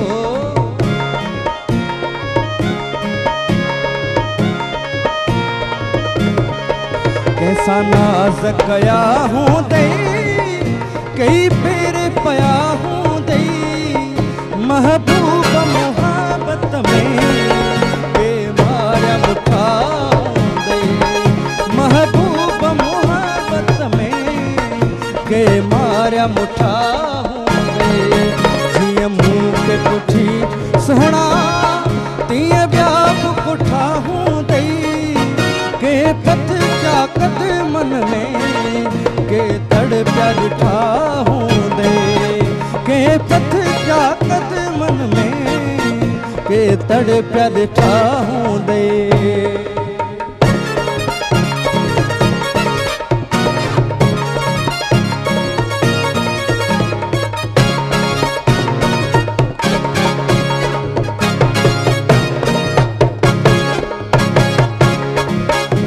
खांधार थियो हूँ दे रखी बन सारयो हूँ दे हो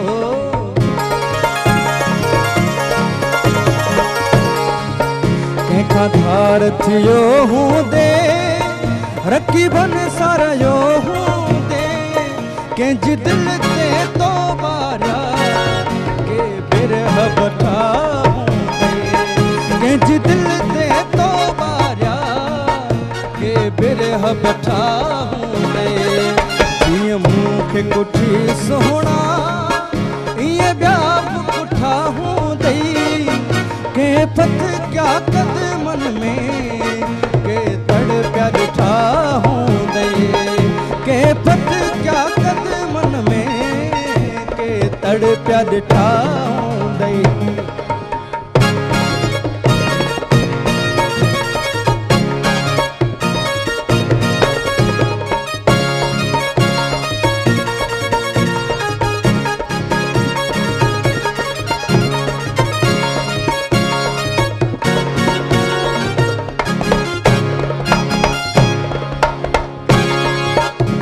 तोरा बुत मन्नाऊं कहीं जो पुर कयूं हूँ दई हो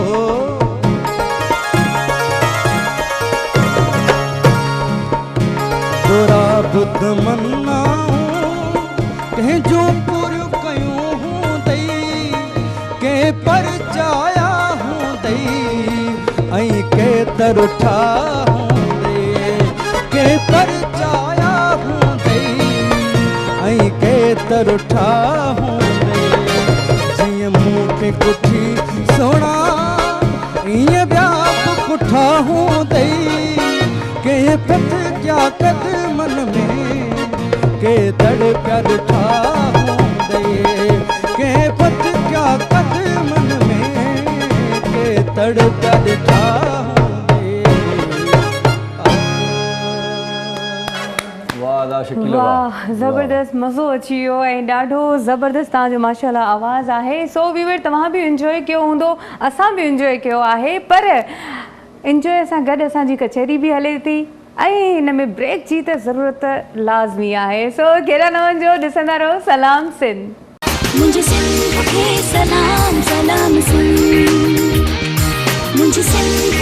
सलाम सलाम सुन मुझे सिंध के सलाम सलाम सुन मुझे सिंध के सलाम सलाम सुन जी सलाम सिंह में वरी तव्हांखे बलिकार चऊं था ऐं बलिकार तव्हांखे वरी वरी इन करे चऊं था तव्हां सां गॾु हूंदा आहियो तव्हांजी वॾी महिरबानी हूंदी आहे सो सैरिश बि गॾु आहे आफेयर बि असां तय कंदासीं पिया कचहरी असांजी तव्हांजी बि हूंदी असां ब्रेक वठंदा आहियूं तव्हां वरी असां ते ॻाल्हाईंदा हूंदो ठिठोयूं कंदा हूंदो कोई चवंदो हूंदो त हिननि खे ॻाल्हाइण में नथो अचे ॻाल्हाए छो प्रोग्राम था कयूं सो बहरहाल तव्हां चओ था असांखे पोइ बि माना असांजी ख़ुशी आहे तव्हां असांखे डिस्कस कयो था बसि तव्हांजे अल्फाज़नि में असांजो ज़िक्र आहे इहो काफ़ी आहे वाह वाह वाह हकीम साहब कोई मुतवाज़न आखिरी ब्रेक है तो कोई काम की बात भी हो जाए मुतवाज़न कोई ग़िज़ा मुतवाज़न कोई डाइट बता दें जिससे बंदा सेहतमंद रहे सेहतमंद ज़िंदगी गुजार दे नेचुरली कोई हो नेचुरली चीज़ों में पपीता रात को ज़रूर लिया करो अच्छा अच्छा स्टमक के लिए मैदे के लिए अंदर के बुखारात नहीं होंगे अच्छा अच्छा बीमार नहीं होगा अच्छा अच्छा पपीता तो कहते हैं बहुत गर्म होता है ये पपीता मुतदिल है अच्छा अच्छा और मैदे के लिए सोना है अच्छा अच्छा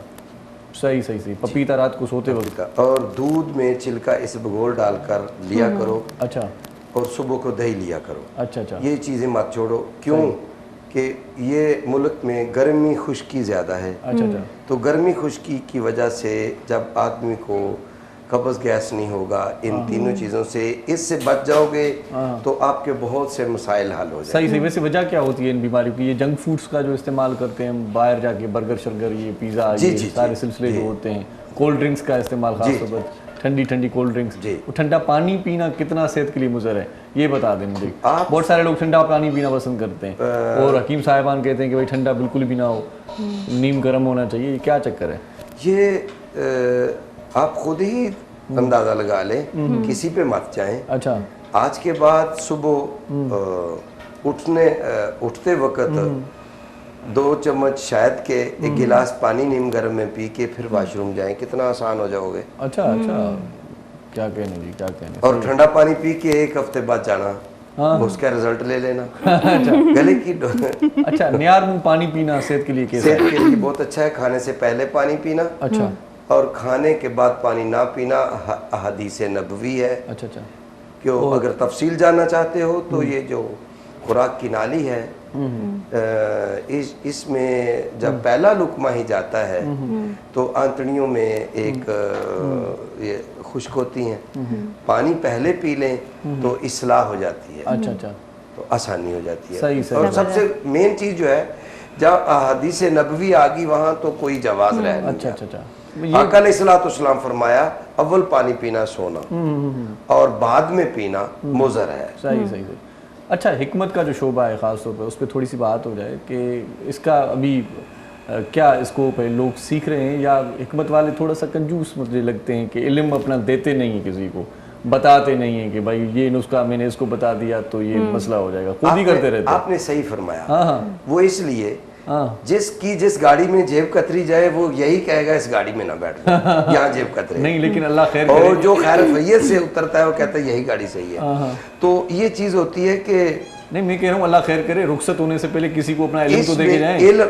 इश्क की चोट तो पड़ती है दिलों पे यकसा ज़र्फ के फर्क से आवाज बदल जाती है सही सही तो लेने हम तो मायले करम हैं कोई साहिल ही नहीं अच्छा अच्छा अच्छा हो तो सही बर्तन साफ में दूध डालोगे सही सही सही कोई संभालने वाला हो वैसे ये किस तरह से ये मतलब डिग्री शिग्री मिलती है कोई इसका 4 साल डिप्लोमा है वजारत से सेहत से अच्छा अच्छा तो अल्हम्दुलिल्लाह मैंने तो होमियो का भी किया हुआ है अच्छा अच्छा ऑल राउंडर हूँ सही सही हाँ जी तो हिकमत के लिए बाकायदा पढ़ाई फर्स्ट एड एलोपैथी की बाकायदा मैंने पढ़ा है 4 साल रेगुलर अच्छा अच्छा और होमियो का 4 साल रेगुलर पढ़ा है अच्छा अच्छा और अब्दुल्ला हर्बल फार्मेसी का मैनेजिंग डायरेक्टर रहा हूँ 11 साल अच्छा अच्छा तो मैं तो इसकी पार्ट्स ऑफ बॉडी को समझा तो फिर इसमें आया ना सही सही आपके डॉक्टर आप जो हैं 37 लाख रुपया लगाते हो एक डॉक्टर पे तो देते क्या हो उनको एक्सपीरियंस मेहनत पे करते हैं और इन्हें तो खुद ही नहीं पता होता कि नब्ज़ क्या चीज है अच्छा तो ये तो अंबिया का शुबा है मुरसलीन तो बड़ी बात हो गई भाई अल्हम्दुलिल्लाह हम तो नब्ज़ पे हाथ रख के ये बताते हैं कि आपको है क्या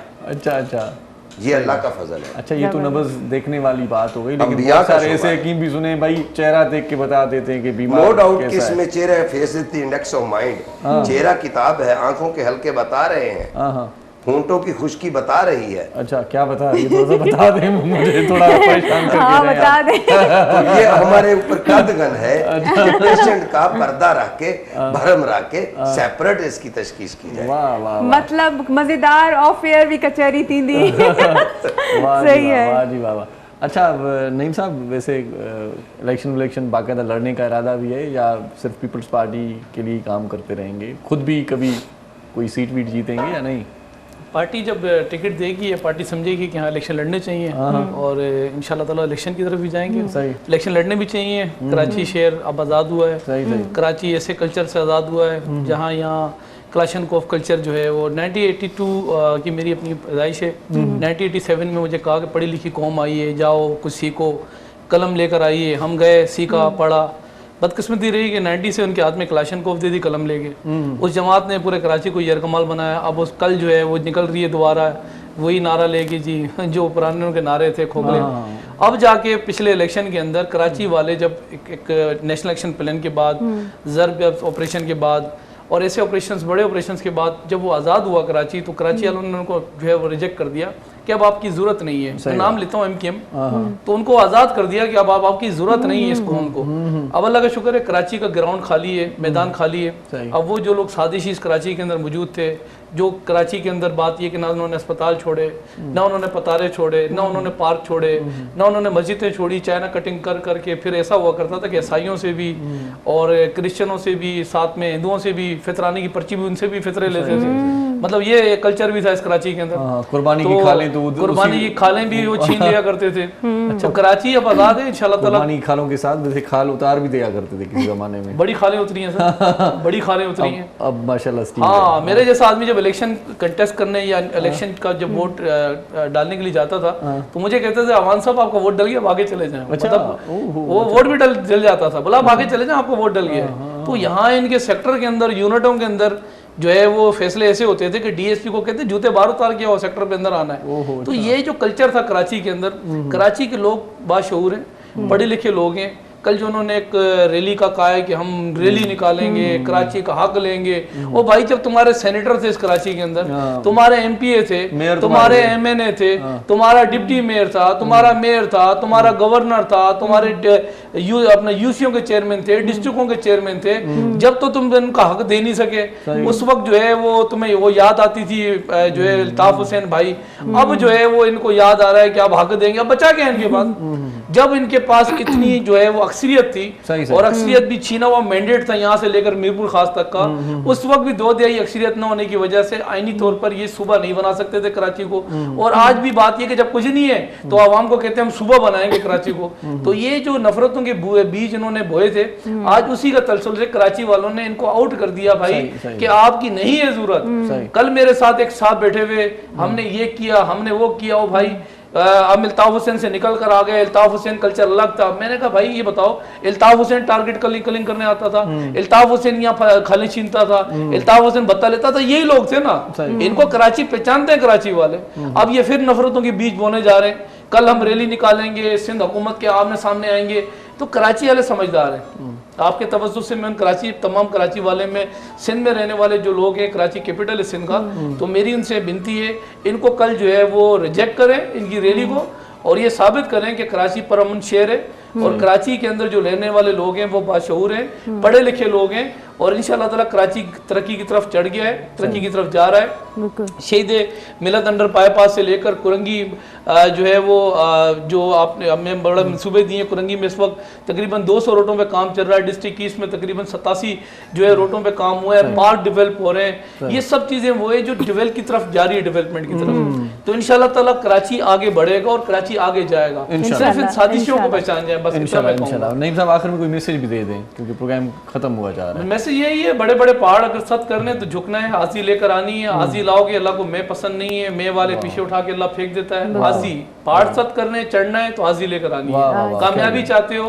अगर आप चाहते हो कि कामयाब हो तो आज ही लेकर आओ। वाह वाह, जुम्मे के दिन का बहुत अच्छा मैसेज माशाल्लाह। सो हकीम साहब, आप आखिर में कोई मैसेज देना चाहेंगे, पैगाम कोई? मैं आखिर में मैसेज यही देना चाहता हूँ, इत्तफाक, इत्तेहाद, सलूक। वाह वाह। और वो आपसे आपका मैसेज इंशाल्लाह पुरउम्मीद हैं कि आप खुशियाँ भी देते हैं, खुशियाँ छीनने वालों में नहीं। वाह वाह वाह, बहुत शुक्रिया हकीम साहब प्रोग्राम में आए। आपका शुक्रिया हकीम साहब, आपका भी बहुत शुक्रिया, थैंक यू सो मच। ऐं शकील बाबा, तव्हांजी वॾी महिरबानी, तव्हां प्रोग्राम में आयो, ॾाढा सुठा कलाम ॿुधायव असांखे। आख़िर में बि हिकिड़ो सुठो कलाम तव्हां असांखे ॿुधायो त जीअं असां महफ़िल खे मथो छॾियूं। सो मोहरम साईं तव्हांजा बि लख थोरा, अमजद साईं तव्हांजा बि लख थोरा, ऐं बाक़ी तव्हां यादि रखिजो अदा मोहरम। तव्हांजी वॾी महिरबानी, तव्हांजी वॾी वॾी महिरबानी, क़ीमती वक़्तु सां सीड़ायो ऐं असांजे प्रोग्राम खे अची रौनक बख़्शी। सो हाणे मोकिलायो त पर आलम। बिल्कुलु मज़ेदार कचहरी हुई, अॼु ॾाढो मज़ो आयो। जुमे जो ॾींहुं हुयो, सिखण जे लाइ काफ़ी अहिड़ा अल्फाज़ मिलिया ऐं काफ़ी अहिड़ी राह मिली ॻाल्हाइण में। यकीनन तव्हां बि कुझु न कुझु ज़रूरु सिखियो हूंदो। हर लफ़्ज़ मां इंसानु सिखंदो आहे, ईअं ई मां चवंदसि तव्हां सिखंदा रहो ऐं सेखारींदा रहो, ऐं इल्मु जेको आहे ज़रूरी आहे। सो पंहिंजो ख़्यालु रखंदा, दुआउनि में यादि रखंदा, असांखे बि तव्हां दुआउनि में यादि आयो। सो असीं अव्हां खां हिते मोकिलायूं था, हयाती बख़ैर सिरंडे ख़ैर हूंदो, जी रहा हुयासीं न जान में, त वरी तव्हां सां मुलाक़ात ज़रूरु थींदी। जी लतीफ़ जी मिठी ॿोली, पाण सदाईं गॾु। अला भाई।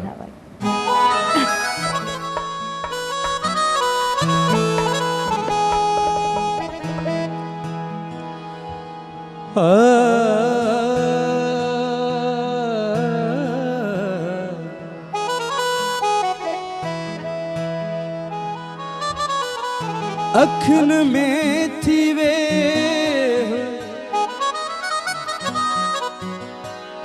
तवारे छपर ढकियां,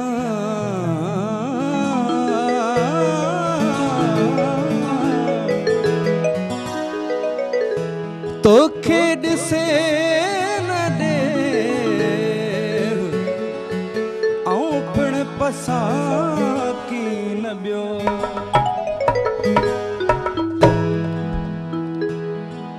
खिली जो अखड़ियूं खईं जहिड़ो को जादू कई, थी विस होश खां बेहोश सनम वला वला, सनम वला वला। खिली जो अखड़ियूं खईं जहिड़ो को जादू कई, खिली जो अखड़ियूं खईं जहिड़ो को जादू कई, थी विस होश खां बेहोश सनम वला वला, सनम वला वला। खिली जो अखड़ियूं खईं।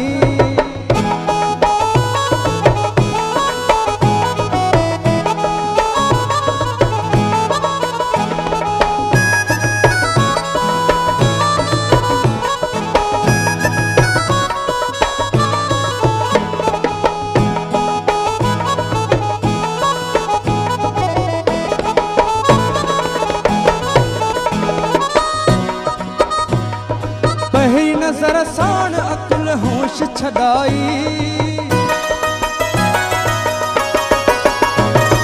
पहिरीं नज़र साण अकुल होश छॾाई, बेखुद बि बनाई मूंखे बेवस बि बनाई। खिली जो अखड़ियूं खईं जहिड़ो को जादू कई, खिली जो अखड़ियूं खईं जहिड़ो को जादू कई, थी विस होश खां बेहोश सनम वला वला, सनम वला वला। खिली जो अखड़ियूं कईं।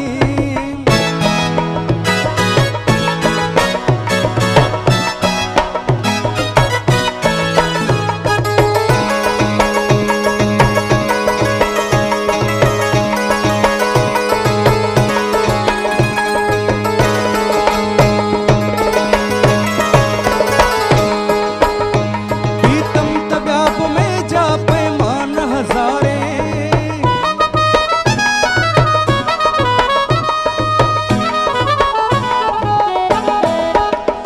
पीतम तब्याब में जा पैमान हज़ारे, पीतम तब्याब में जा पैमान हज़ारे, पर तुंहिंजे अखियुनि वारो नशो आहे बेपारे। खिली जो अखड़ियूं खईं जहिड़ो को जादू कई, खिली जो अखड़ियूं खईं जहिड़ो को जादू कई, थी विस होश खां बेहोश सनम वला वला, सनम वला वला। खिली जो अखड़ियूं खईं।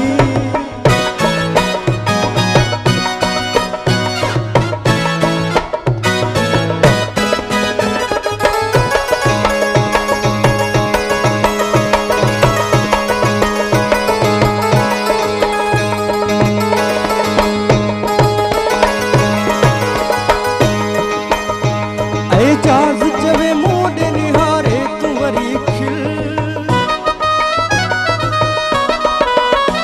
एजाज़ चवे मूं ॾे निहारे तूं वरी खिल महबूब अहिड़ी रीत मूंसां रोज़ पियो तूं मिल खिल जो अकड़ जहिड़ो को जादू कई खिल जो अकड़ जहिड़ो को जादू कई थी विस होश खां बेहोश सनम वला वला सनम वला वला खिल जो अकड़ियूं कई